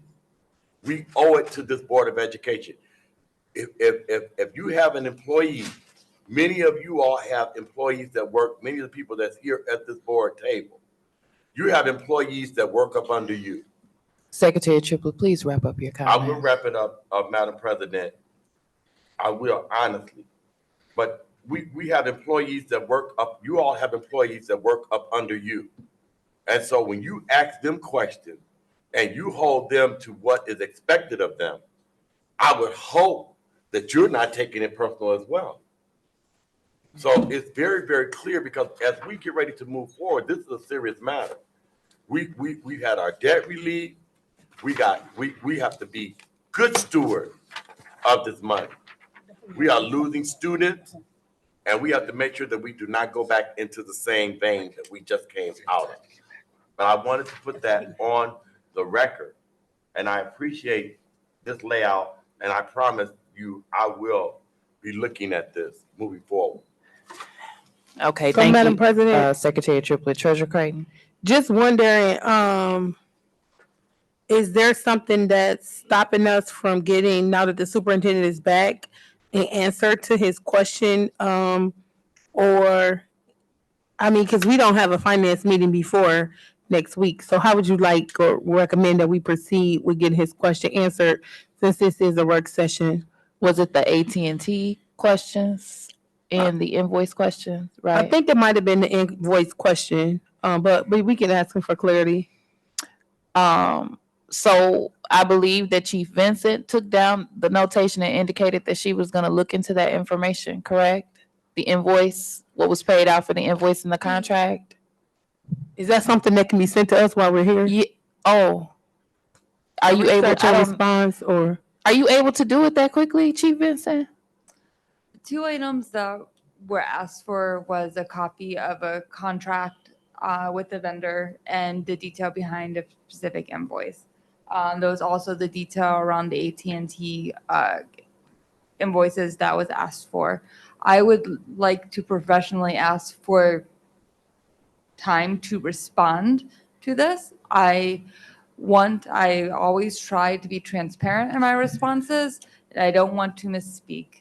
If any time there was a question that comes, these information's available for the finance committee, it's available when it comes out. If it comes out before the meeting, I will gladly have it ready for the report.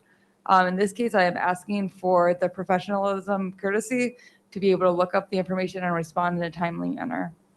Courtesy accepted. Do you know how long you would, just so the board can anticipate? I can get a response to Dr. Butts tomorrow.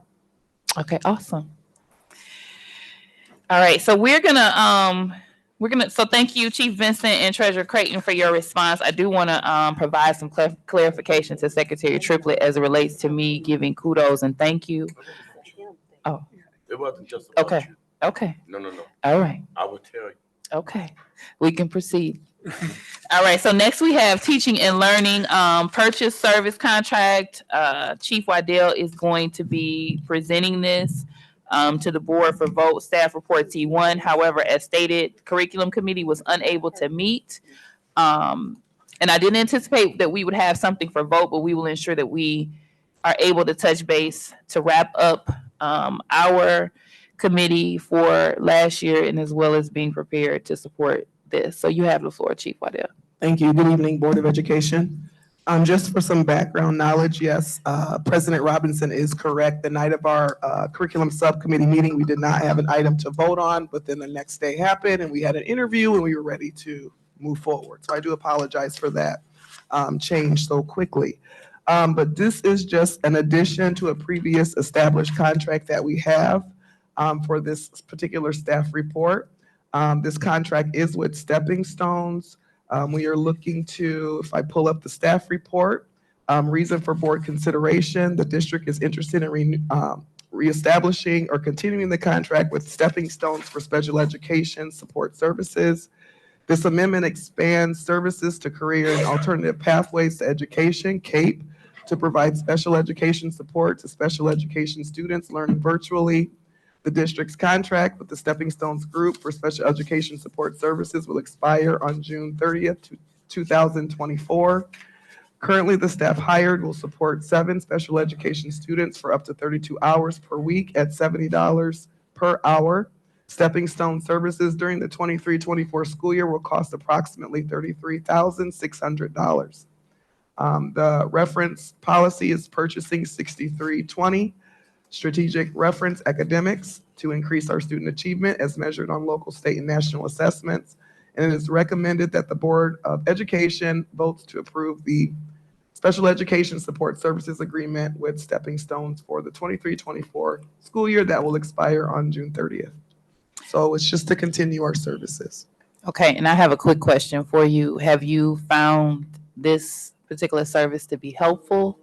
Yes, especially Yes. with our vacancies, it's difficult. We've had a vacancy for quite a while now at CAPE with that special ed resource teacher. So yes, we do need to provide and be in compliance with law. So yes, it is helpful to have that service. And can you just kind of give us a quick, concise explanation of what the service actually is? So students that hold an individual education plan, they have accommodations that are needed in order for them to perform at an equitable rate with their peers. And so having this service will ensure that they get the accommodations that are outlined in their IEPs. Thank you very much. You're welcome. Sometimes members of the public just hear the dollar amount. Oh, yes. So we want to ensure, and the information that we have is quite lengthy, so they don't always read for understanding. So I just wanted to make sure that they know it is something that we actually do need. Yes, thank you. All right, any questions from the board regarding staff report T1? Comment. You have the floor. I do appreciate your attention to this. When I first saw it, I thought that it was another contract for social workers, but then when I saw that you were adding on the services, I thought it was a great idea, especially since, you know, a lot of times when the state changed the requirements for teacher education, they don't really think about the laws and the knowledge and professionalism that's needed to still make sure that these plans and everything is being done. So I just want to thank you for actually doing that. I did read it thoroughly, and I think it's a great idea to fill the gaps in if we don't have the capacity within the district. Thank you. Trustee Raquel Martin, did you have a comment? Well, I was just gonna say, I thank you, Chief Waddell, because this will help keep us compliant with the state laws, especially in special ed. They are very strict in special education, so that's good. Thank you. All right, thank you so very much. And I'll be following up about our meeting. I thought we had a little bit more time, but we'll ensure that we get something that we meet before next Tuesday. Okay, thank you. All righty. Next up, we have Student Support Services update. Chief Corson, is there anything that you want to share with the board this evening, or would you prefer to discuss your updates in our meeting? It's up to you. You can give us quick and concise now and more thorough next time, or how would you prefer? I believe everything that I was going to share tonight can be shared next Tuesday. Okay. The only thing of note that I will point out is there was one important date that is coming up next Wednesday, which is the spring collections, which is our, essentially, we usually call it count day. So that is next Wednesday, and just bringing it up for everybody's attention. All right, so we want to make sure that everyone knows that next Wednesday, February the 14th, is student count day for spring. All Do we right. have any incentives for have any students to come to school pizza parties or anything? The school that gets the most. Even though we have a count day, the spring collection is actually over a month of time in which we Oh, must actually talk about and promote students coming into the district and being in attendance. We do not currently have any incentives, but if Dr. Butts would like for us to proceed, we can discuss. all righty. Thank you. So we're going to proceed. Thank you so much, Chief Corson. You are appreciated. Trustee Is it- Rocket Martin. Thank you. Is it possible that we could do little blurbs? Can you scoot up a Is little it bit? possible that we could do little blurbs or little, even robocalls to parents and say, please have your children come Wednesday on the 14th? I know the schools usually do something special with the kids to really get them to come. But if we could even just remind parents, that that's just not an ordinary day. Our money is based on that day, and we need to have everybody counted. Well, I can say for the record, the district does that. Sometimes I get 3 phone calls and 3 emails in a day. Yeah. So they are on top of the parent notification. I will say that. I do appreciate that because I can't miss anything. You're Right. going to get me either by phone or email. I'll see it one way or another. We With have it several being notifications Valentine's Day, scheduled people for will be Monday. thinking about their Okay. sweethearts. All right. So we are HR. As a reminder, we did table the HR reports for discussion today, but I do want you all to take some time to look at them. Dr. Buss is wanting to create a director of human resource, director of finance, director of student support services, director of facilities, which is already a position we have, and then business office manager. So essentially, these are chief positions that are kind of being readjusted. That's kind of a pre-message, but if you all could kind of look through the job descriptions, if there's any questions that you have for Dr. Buss or the current HR committee, feel free to send those to us because we do want to be prepared to support Dr. Buss and his mission as it relates to the structuring of the district.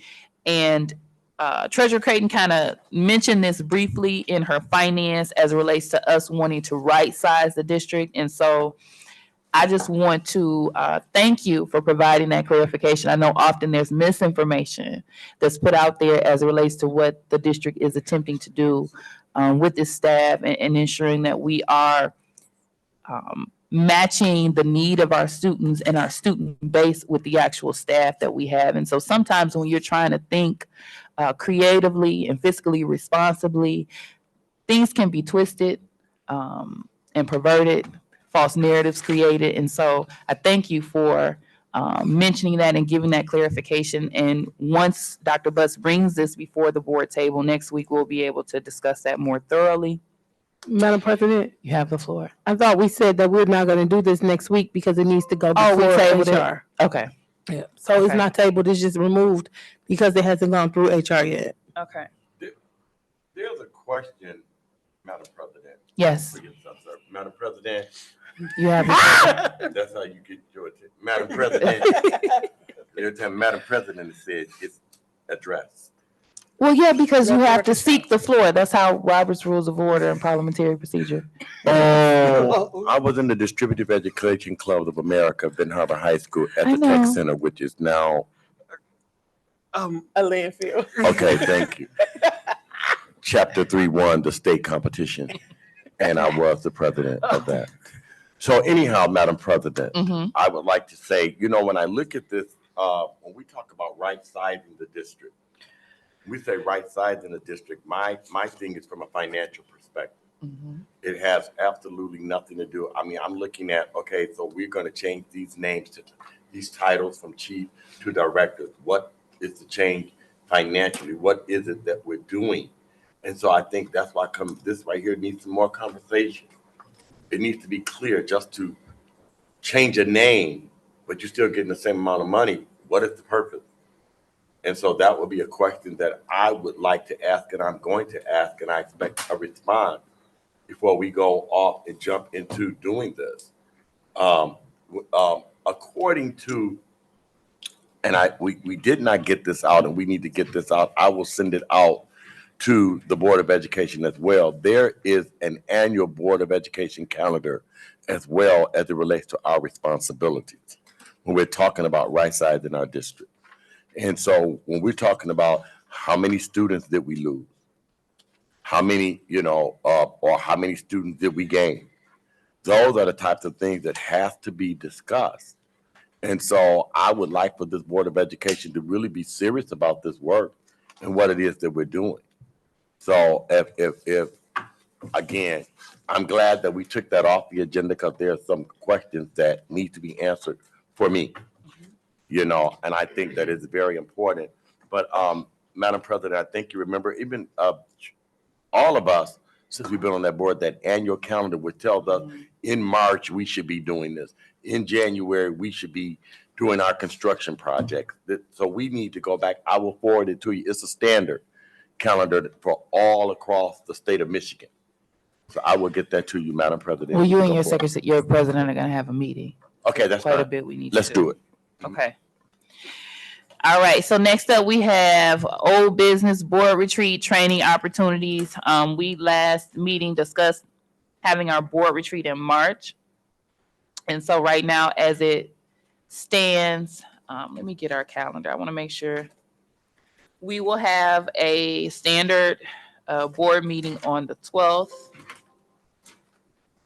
And then we will also have a work session, I believe, on the 26th, if I'm not mistaken. And so keeping in mind those 2 dates are already selected, I'm wondering if it would, if the board would prefer to do the 9th, 16th, or the 23rd for your board retreat. Any personal preference? 9th, 16th, or 23rd, you guys busy on either day? Yeah. Madam President, can we look at before we make that decision too, our Mighty Tigers are looking mighty powerful. Okay. And so I think it goes over into March. So the standard time is like they have standard days, the districts are held, standard days that the regionals are held, quarterfinals and what have you. So can we please at least look at those so we're not clashing with any of those dates? So all of us will be able to support our kids, our coaches, and our kids. Okay, so I'm fine with us looking at the calendar, but what I don't want for us to do is come back next week and we don't have a date selected. So if someone can take the accountability for looking at the calendar and getting the date, a suggested date for the board, and bring that back to us next week, would anyone like to volunteer to do that? The calendar for the district and all. Can our student services provide us the date for districts? Do you know when districts will Or he be? can email that maybe? Okay, so can you email that out to us, and then that way we can have more of a definite time frame for next week for our retreat. And I really want to be creative. I mean, we've standard come in and done some teamwork and team building. There's some things that we do need to do as a board, but I do want us to have an opportunity to fellowship and team build in a really positive, creative way. And so if there's any ideas that you all have or any suggestions that you would like to make, let me know. I would like for it to be somewhere else. That's what I was thinking. It's kind of stiff in here. And not these sandwiches. So let's just shoot me your ideas that you have. But I want to make sure that it's meaningful. And it's not just another meeting that we've talked each other to death and don't feel good coming out of. I want it to actually be meaningful to our spirits and our relationship as trustees. And then the superintendent evaluation piece. Treasurer Creighton, did you and Mark get any further with the date? Did you talk to him? So we were supposed to have a meeting today at 5:30 Okay. to talk about that. The reason why I did not schedule that is because it is not the recommendation and some things that he shared. I guess it's legal to have an abbreviated evaluation. However, it is just safer to have a full evaluation. Okay. So we need more discussion on that. Do you have a We date? don't necessarily need more discussion. We did make a vote to actually do an Do the abbreviated abbreviated. evaluation. So I think we would just need to do another vote to schedule a date and schedule the evaluation tool. And I think that'll get us all set. Okay, so let's you and I touch base. Yeah. So Okay. so we're good. There was no need to have that meeting because there's no abbreviated evaluation. We would just have to sit and actually remake the tool. which would then just take more time. So I Okay. think, just to be fair and consistent, he recommended us to just do the regular evaluation. Okay, and so just so you guys, I deferred to Treasurer Creighton, but didn't tell you guys why. So I did reach out to the chairs and let them know that I may need to lean on them a little bit more than normal. And so this is to the whole board and not just the chairs. I normally can come in and remember everything that we've talked about and know what date and what month to pull something. And in the recent week, I don't have that as strongly. And so what I did ask is that the chairs back me up if they see me slipping or if it's something that I've forgotten, that you all send me a message in writing, so I can reference it. And so in that conversation, Treasurer Creighton jumped in and asked if there was anything she can help me with, and evaluation was one of them. So she's been working collaboratively with Mark and helping us get that trained, get that scheduled. But she and I will follow up with the board. I know the goal is to try to get it completed by the end of this month. So we will follow up with you all prior to coming to next week's meeting on that. And then- Would you like to actually look at some dates? Well, he had told me the 22nd worked for him. Is he still saying that? Nothing changed. We just had a discussion about the tool. The tool. Mhm. Okay. What month? Is it the 22nd or what day did I sent it? Hold on. So, and I'm only mentioning that right now, so that we can let Dr. Butts kind of know that at least be prepared within the next 2 weeks to start getting your binders Mhm. together and doing the self-evaluation piece and having those artifacts prepared. So the last communication I received from him was January 24th. Sorry guys. So anything you emailed me prior to the meeting, I'm just getting my phone hadn't loaded. But he said, as far as what's left, he said he had availability on the 13th, 15th, 20th, 21st, and 22nd, all about 7:15. So it looks like the latest we could do it would be February 22nd, but he would be about a 7 or 7:15 start.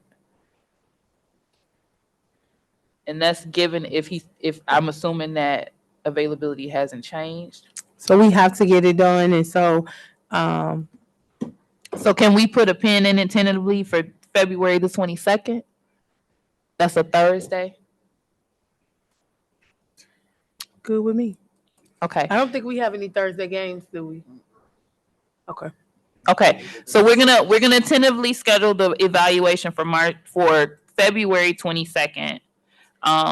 And then I will double check the time with him. He did say via text about 7. That may not be the case now. So I'm gonna circle back and see if we can get that date. So we're gonna go with Thursday, the 22nd, which means Dr. Butts, you would need to have your information to us no later than the 15th, so that we would have a full week to review it. All right. Next is new business. And Treasurer Creighton, you had policies that you wanted, policies 3,000 through 4,000 that you wanted to discuss. Yes, there's been a lot of staffing conversations, not necessarily with names, but with positions. A lot of turnover, a lot of, I don't know, uncertainty, I think, to be polite. And so in the effort to not get into a lot of financial problems, I am asking that the board consider actually suspending part of policy 3,000 and 4,000 that gives the admin and the superintendent right of assignment for transfers. We are not able to really get a good handle in the absence of a key position in our district. Not sure really who's handling what. And so there's been a lot of moving and transfers, even from committee meeting last month to the meeting. We learned that people have been in positions that were not created, or they were created, they were not suspended. It's just a lot of moving parts, and just to not get into a lot of legal shenanigans, I would like to ask to put a vote on the agenda or a resolution, administrative guideline, however we need to do it, to suspend a part of that policy so that all transfers and hires come before the Board of Education.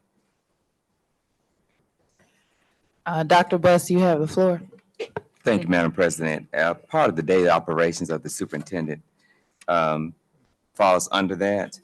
And for clarity, that's part of my update that I was going to give tonight.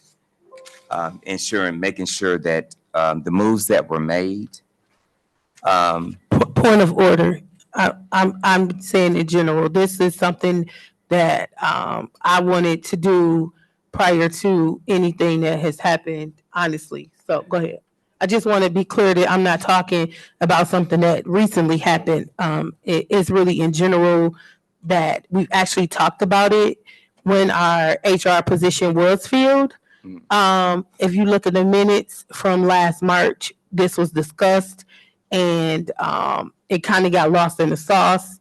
And financially, again, looking at that, we have 12 people in support staff positions.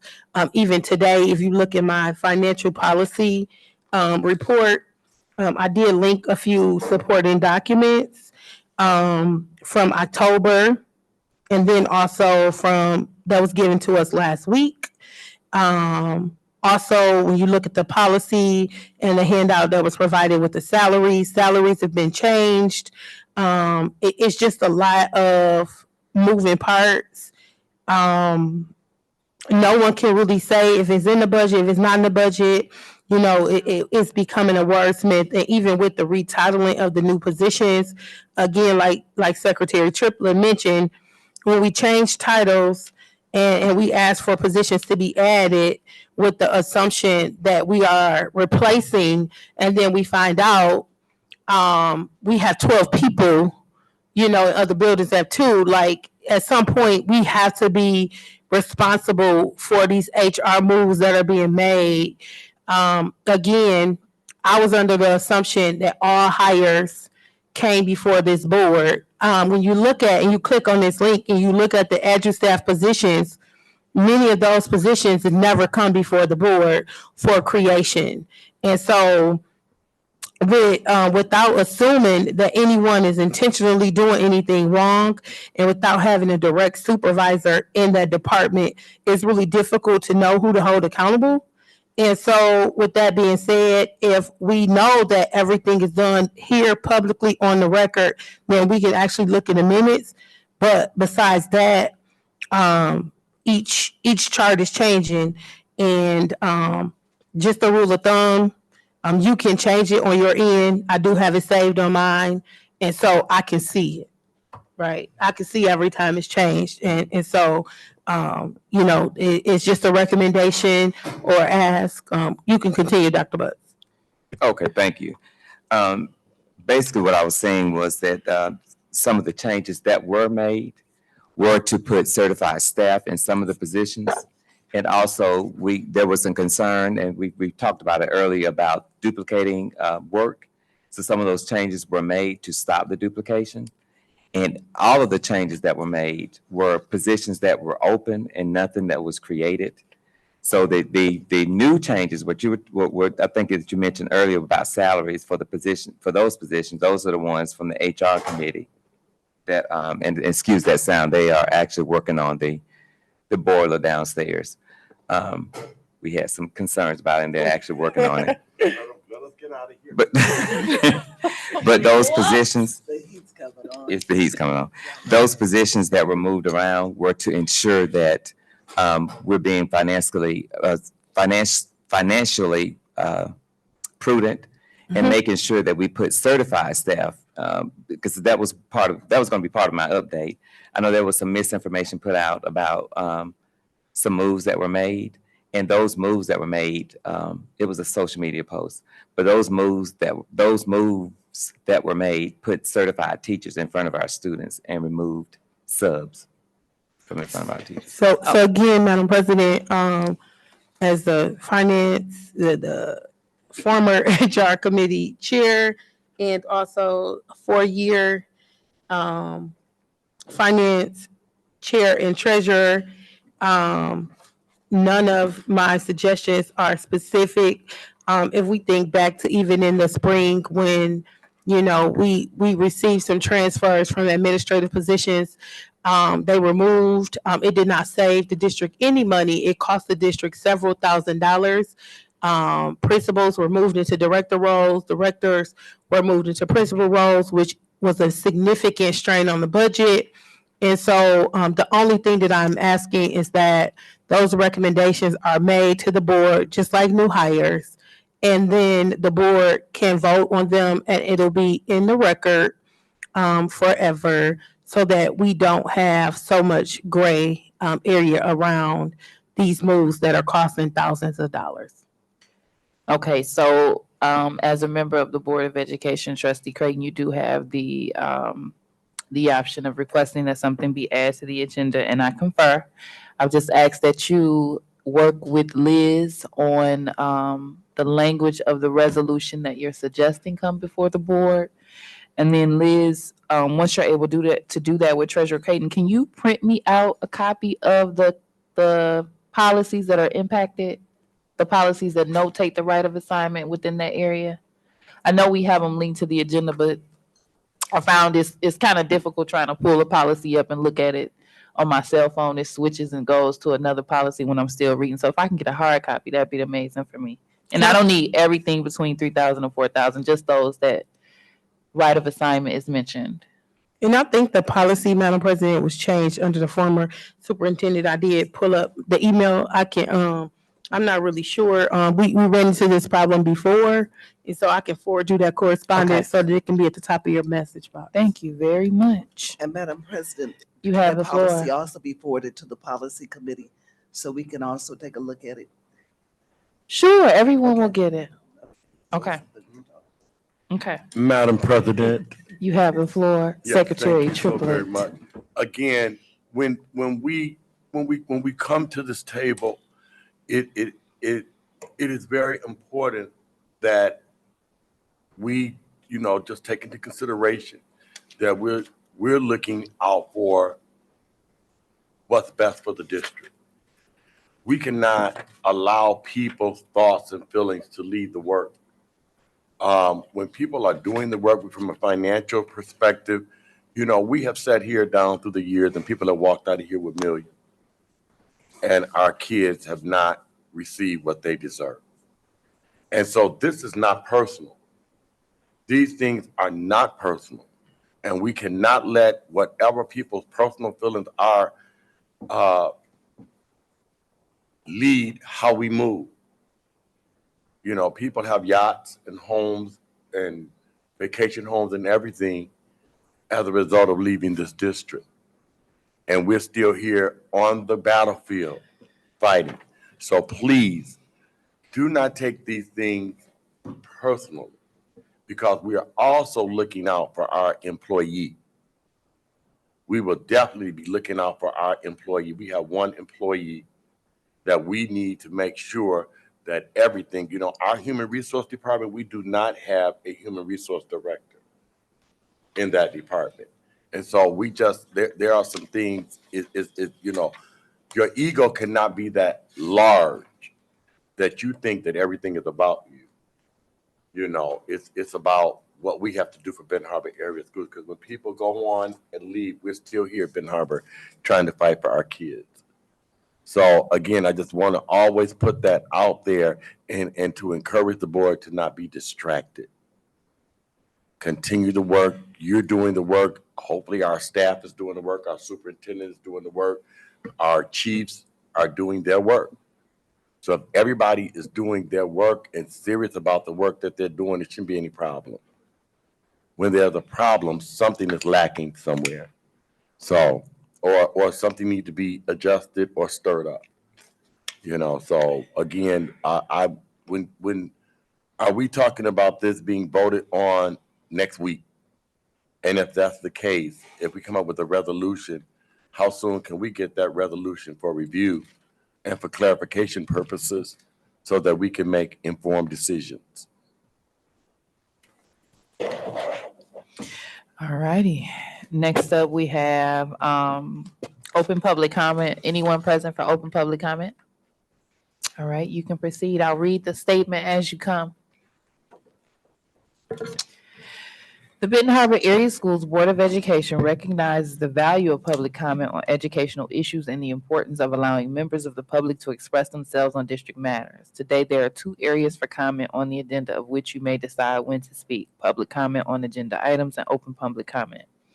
We request that each interested participant complete a public participation form using legible writing to ensure that responses are appropriate and properly focused.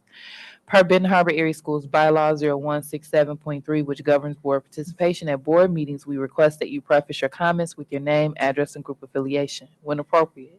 Each statement made by a participant shall be limited to a 3-minute duration, and per our bylaws, no participant may speak more than once on the same topic until any other persons have had the opportunity to speak on that topic. Participants may remove their mask when addressing the board. Participants shall direct all comments to the board and not to staff or other participants. The board will listen, take comments and questions under advisement, and not respond at this time.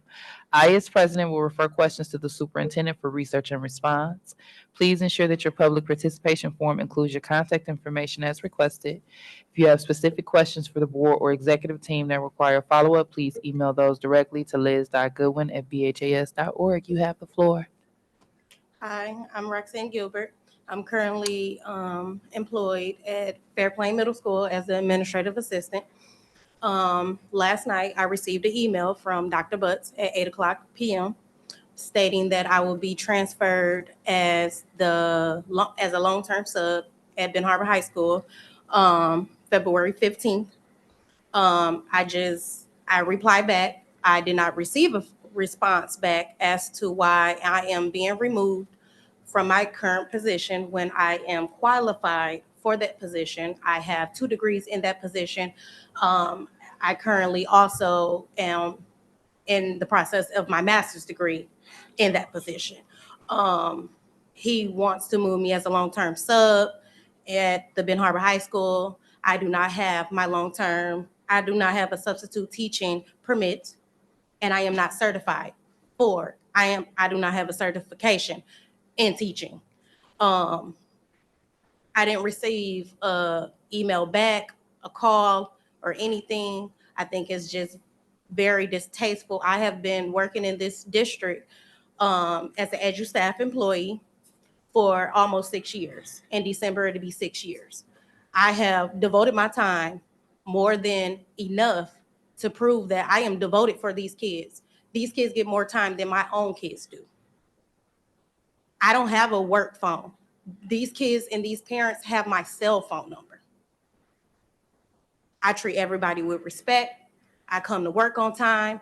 I come to work earlier than what I'm scheduled to be there.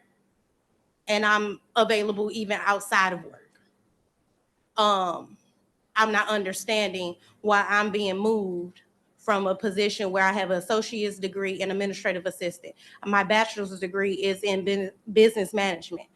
And my master's, I'm currently enrolled in that also for business administration.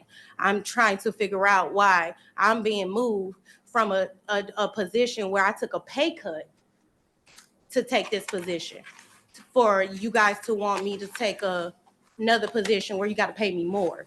Because a long-term sub, you have to pay them.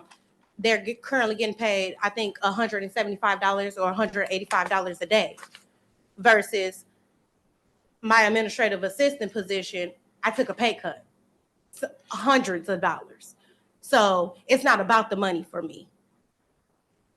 And then I just feel like it's not honoring the students.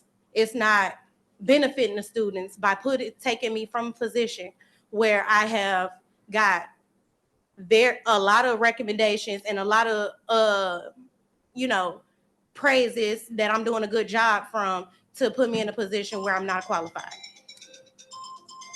Thank you. Anyone else for open public comment? All right, hearing none, we're going to proceed to superintendent announcements and comments. Dr. Butts. Thank you, Madam President. As far as tonight's comments, I'll reserve them to make sure I bring those before committee. Okay. Your announcements, My your wait? announcements, yes. Okay. All right, board members' announcements and comments. Trustee Rocket Martin. Yes. I think we got an invitation to the MLK Black History Program.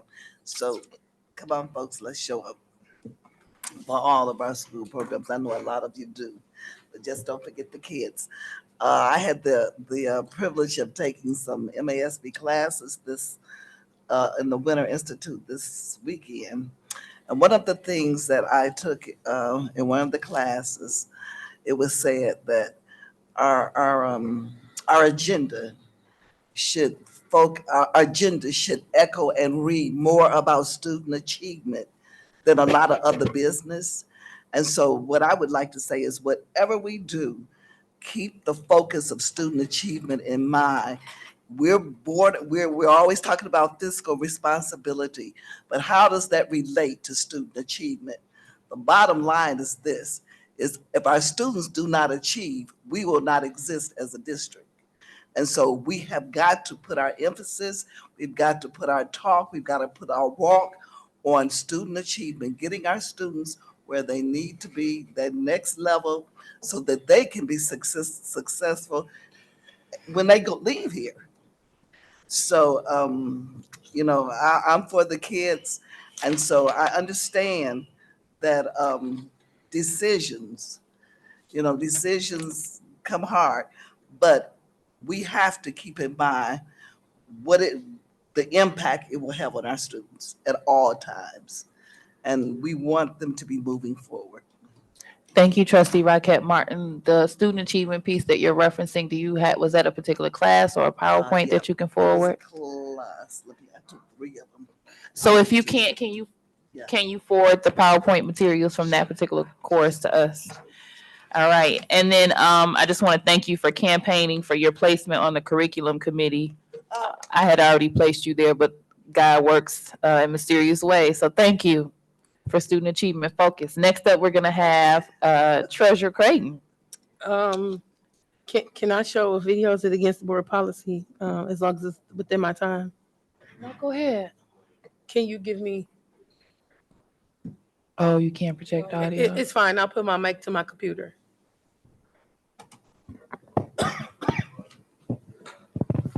Just click allow. Can you go to someone else until he get it together? Is that okay? Sure. We'll go to Secretary Triplett. Secretary Triplett. So what are we doing? She has a video to share for her closing statement, so it's your comment time. Okay, it kind of threw me off. I'm a millennial. I'm crazy. A millennial. Well, I just want to take this opportunity to thank this Board of Education for a job well done as it related to our, the work that we've done in facilities with our boilers, and how we're moving in the right direction. I do want to encourage this board to not be distracted. We too cannot make things personal and take things personal when it comes to this work. There's a protocol, and I've done this thing a long time. And so it is my goal and my hope that eventually that we'll get there. It's a new season, a new attitude for me. And so I know my commitment to the children my entire life.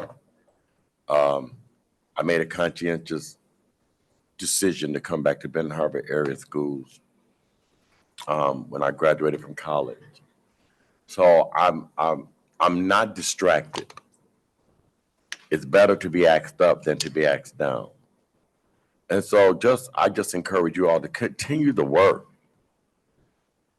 It's some, I've had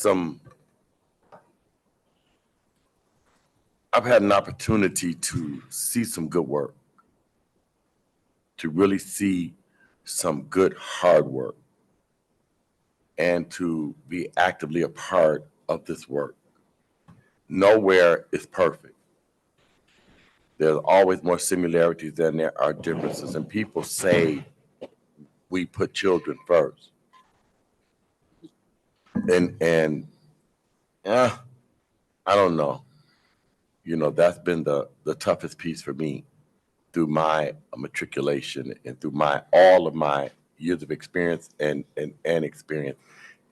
I have not just seen children just truly put at the forefront.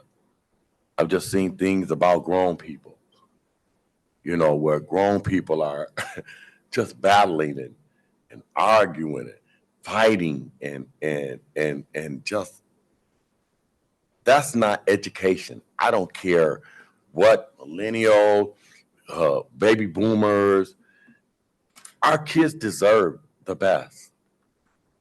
And just so happened that we are responsible at this particular time to educate young African Americans. The majority of our students are of African American descent, young African American men, future men and women.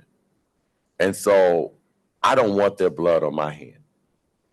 I'm not tripped up in no power. This is not a power move for me. This is a lot of work. Madam President and I had the opportunity a couple of weeks ago, and we were on the stage, and we had to step off for a minute, and we hugged one another and said, listen, we got to take care of ourselves. We have really honestly got to take care of ourselves. I want to thank Dr.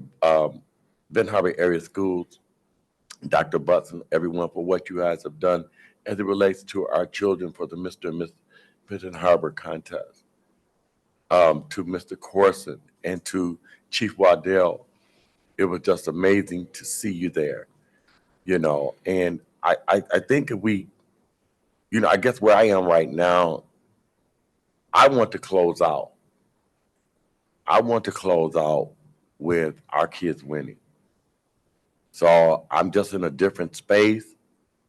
Before my brother passed, one of the last things he said to me is, do not be distracted.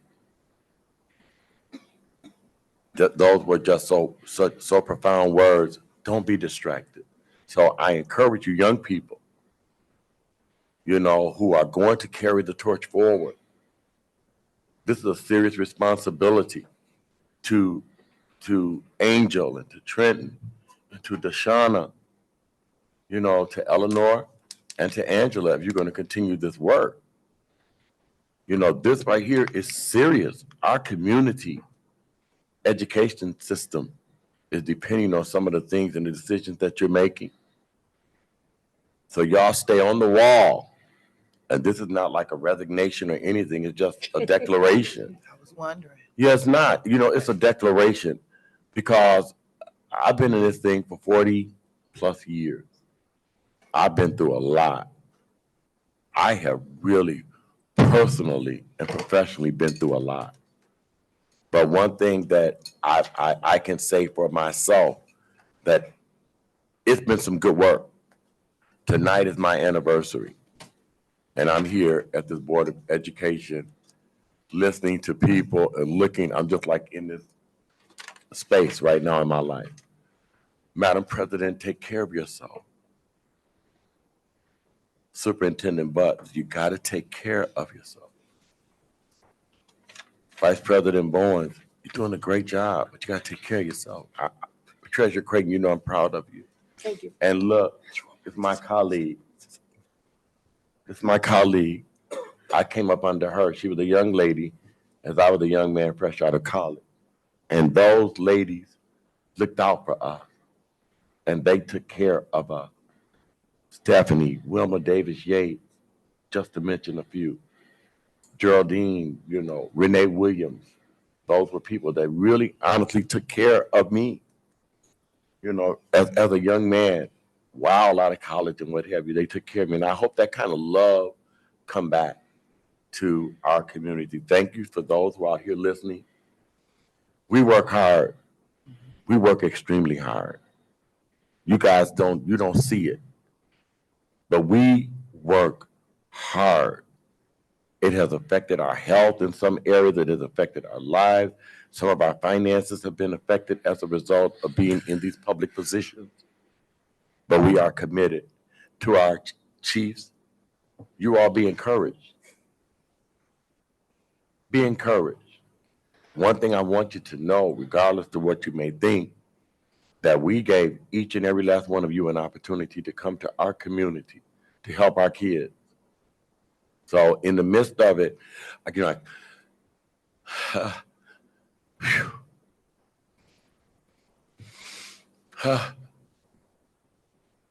and Ben Harbor has been kind to you all, to you young people.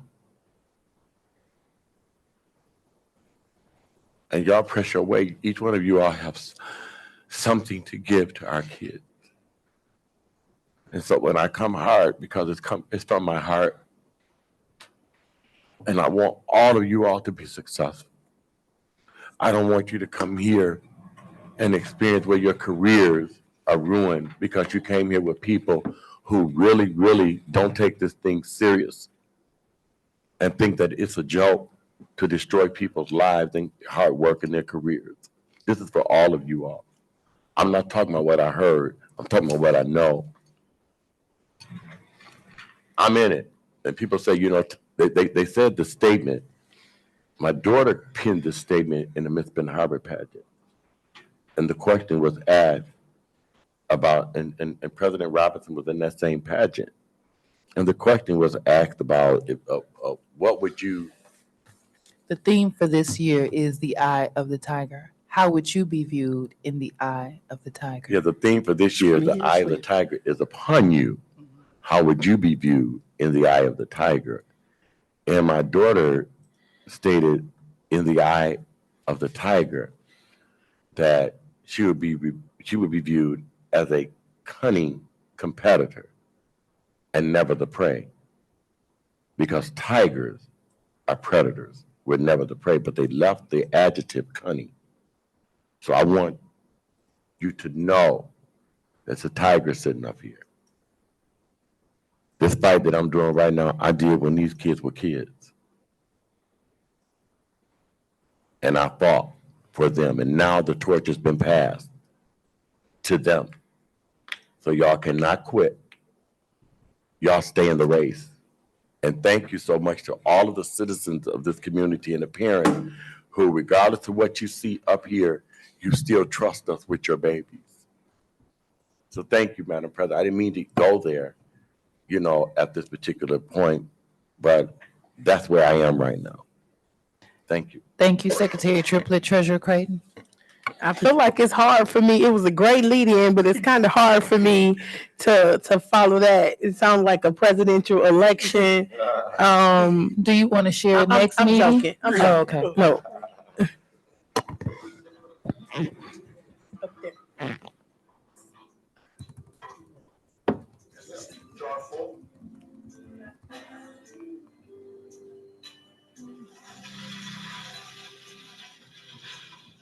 Is it full now?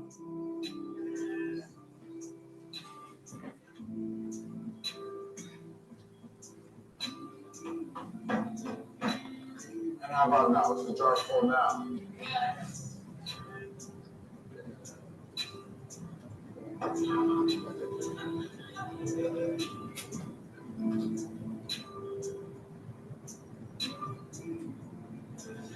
Now, I want you to recognize that this jar represents your life.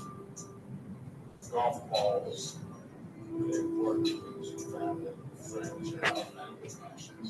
The pebbles are the other important things, your car, your job, your home. The sand is everything else, it's just a small step. The sand in the jar first, you don't have room to sand is truly kind. You spend all your energy and your time on this small stuff.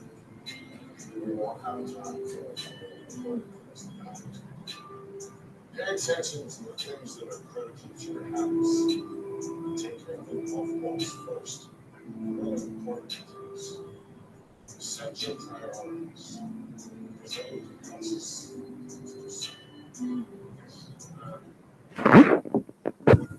So, just wanted to give that illustration as food for thought. What are those? And that's why I said it's really a great lead in because Mr. Triplett and I didn't have that planned. But it's so important as board members, as administrators, as chiefs, as parents, everyone to really set the priorities and to focus on the priorities first. We can get caught up, right? Celebrating or bickering or complaining about the small things. But if we set our priorities first and we work together and then we fill in our jars with sands and pebbles and those other smaller things, and then we can add the liquid to make things flow and to be fluid. But I think it's so important that in this work, we have to prioritize and we have to focus on the big things that'll make the biggest impact. So I just wanted you guys to consider that as we are moving throughout this year and navigating a lot of trials, tons of tribulations. But if we focus on our students, which should be the golf balls of our jar, I think we can definitely get this thing done because I hope that it's no one in this room or sitting at this table or even online that are really focusing on the sand. Our students are our golf balls and we must keep them first. And so let's do that. Let's put everything else aside and really focus on our students. Thank you. Vice President Bowen. The late Tina Turner had a song a few years way back in the day. We don't need another hero. We don't need a way home. We need to go to the thunder. Well, I was watching that and that got me inspired. And I was thinking, so many times everybody wants to be the hero and nobody wants to serve. Everybody wants to get involved in the boards, some of the boards, political beef, commenting on Facebook, taking sides and everything. And it creates a toxic environment. It's dangerous when we have board members that are putting rumors out and false leading people and creating this narrative that folks don't care about the kids or we want our kids to set in the code. It's still going on. Enough is enough. Stop trying to be the hero and let's serve. And if we all are serving, we will get where we need to go. If we all are fighting, we won't be able to go anywhere. I've gotten a few emails. I am concerned about some things. One thing I've learned in life, they're quick to cheer you on, but quicker to tear you down. And I'm paying attention to everything. I got some serious questions. And it's just watching, but also speaking out and not being reserved anymore about certain stuff. I would like to invite you guys all out next week to the Michigan Black Summit. Yeah. We have leaders coming from all across the state of Michigan. Secretary of State Jocelyn Benson will be joining us. We have appearances by United States Senator Gary Peters and the Governor Gretchen Whitmer. And one thing they asked was, where's the kids from Benton Harbor at? I said, well, we're working on it. They don't have school that day, so we're working on it. But I'm excited, and we'll be honoring one of our very own, Secretary Trustee Renardo Triplett. And just come out, learn, and get educated, inspired. It's going to be at LMC. And then that's it. Thank you. I will be brief. I just want to say thank you for everyone being present and being flexible with our schedule. And I appreciate everyone's thoughts and texts and prayers and for board members jumping in and assisting with things when requested and asked. I do appreciate you all. I did have a hot speech that I was prepared to provide today, but I think I will save that for next week. Because it's on and popping the door. is open. It is open. And it will remain open. So I'm gonna allow everyone to adjourn at this particular time. If there's no interruption or any disagreement, I'll ask for a motion to adjourn. Make a motion to adjourn. Second or support? Support. Motion has been made by Treasurer Creighton and supported by Secretary Triplett. Support. Hearing no questions, comments, or concerns, Secretary Triplett, can you please call the vote? Ms. Goodwin, could you please record this on the thing? Because I accidentally shut my computer We down. shut down early. I did. Thank you so much for always having my back, Elizabeth. President Robinson, Yes. Vice President Bowens, Yes. Secretary Triplett, yes. Treasurer Creighton. Yes. Trustee Rocket Martin. Motion carried. All right, I call this meeting adjourned at 8:56 PM. Have a great evening. Thank you. Pastor Robinson, how are you?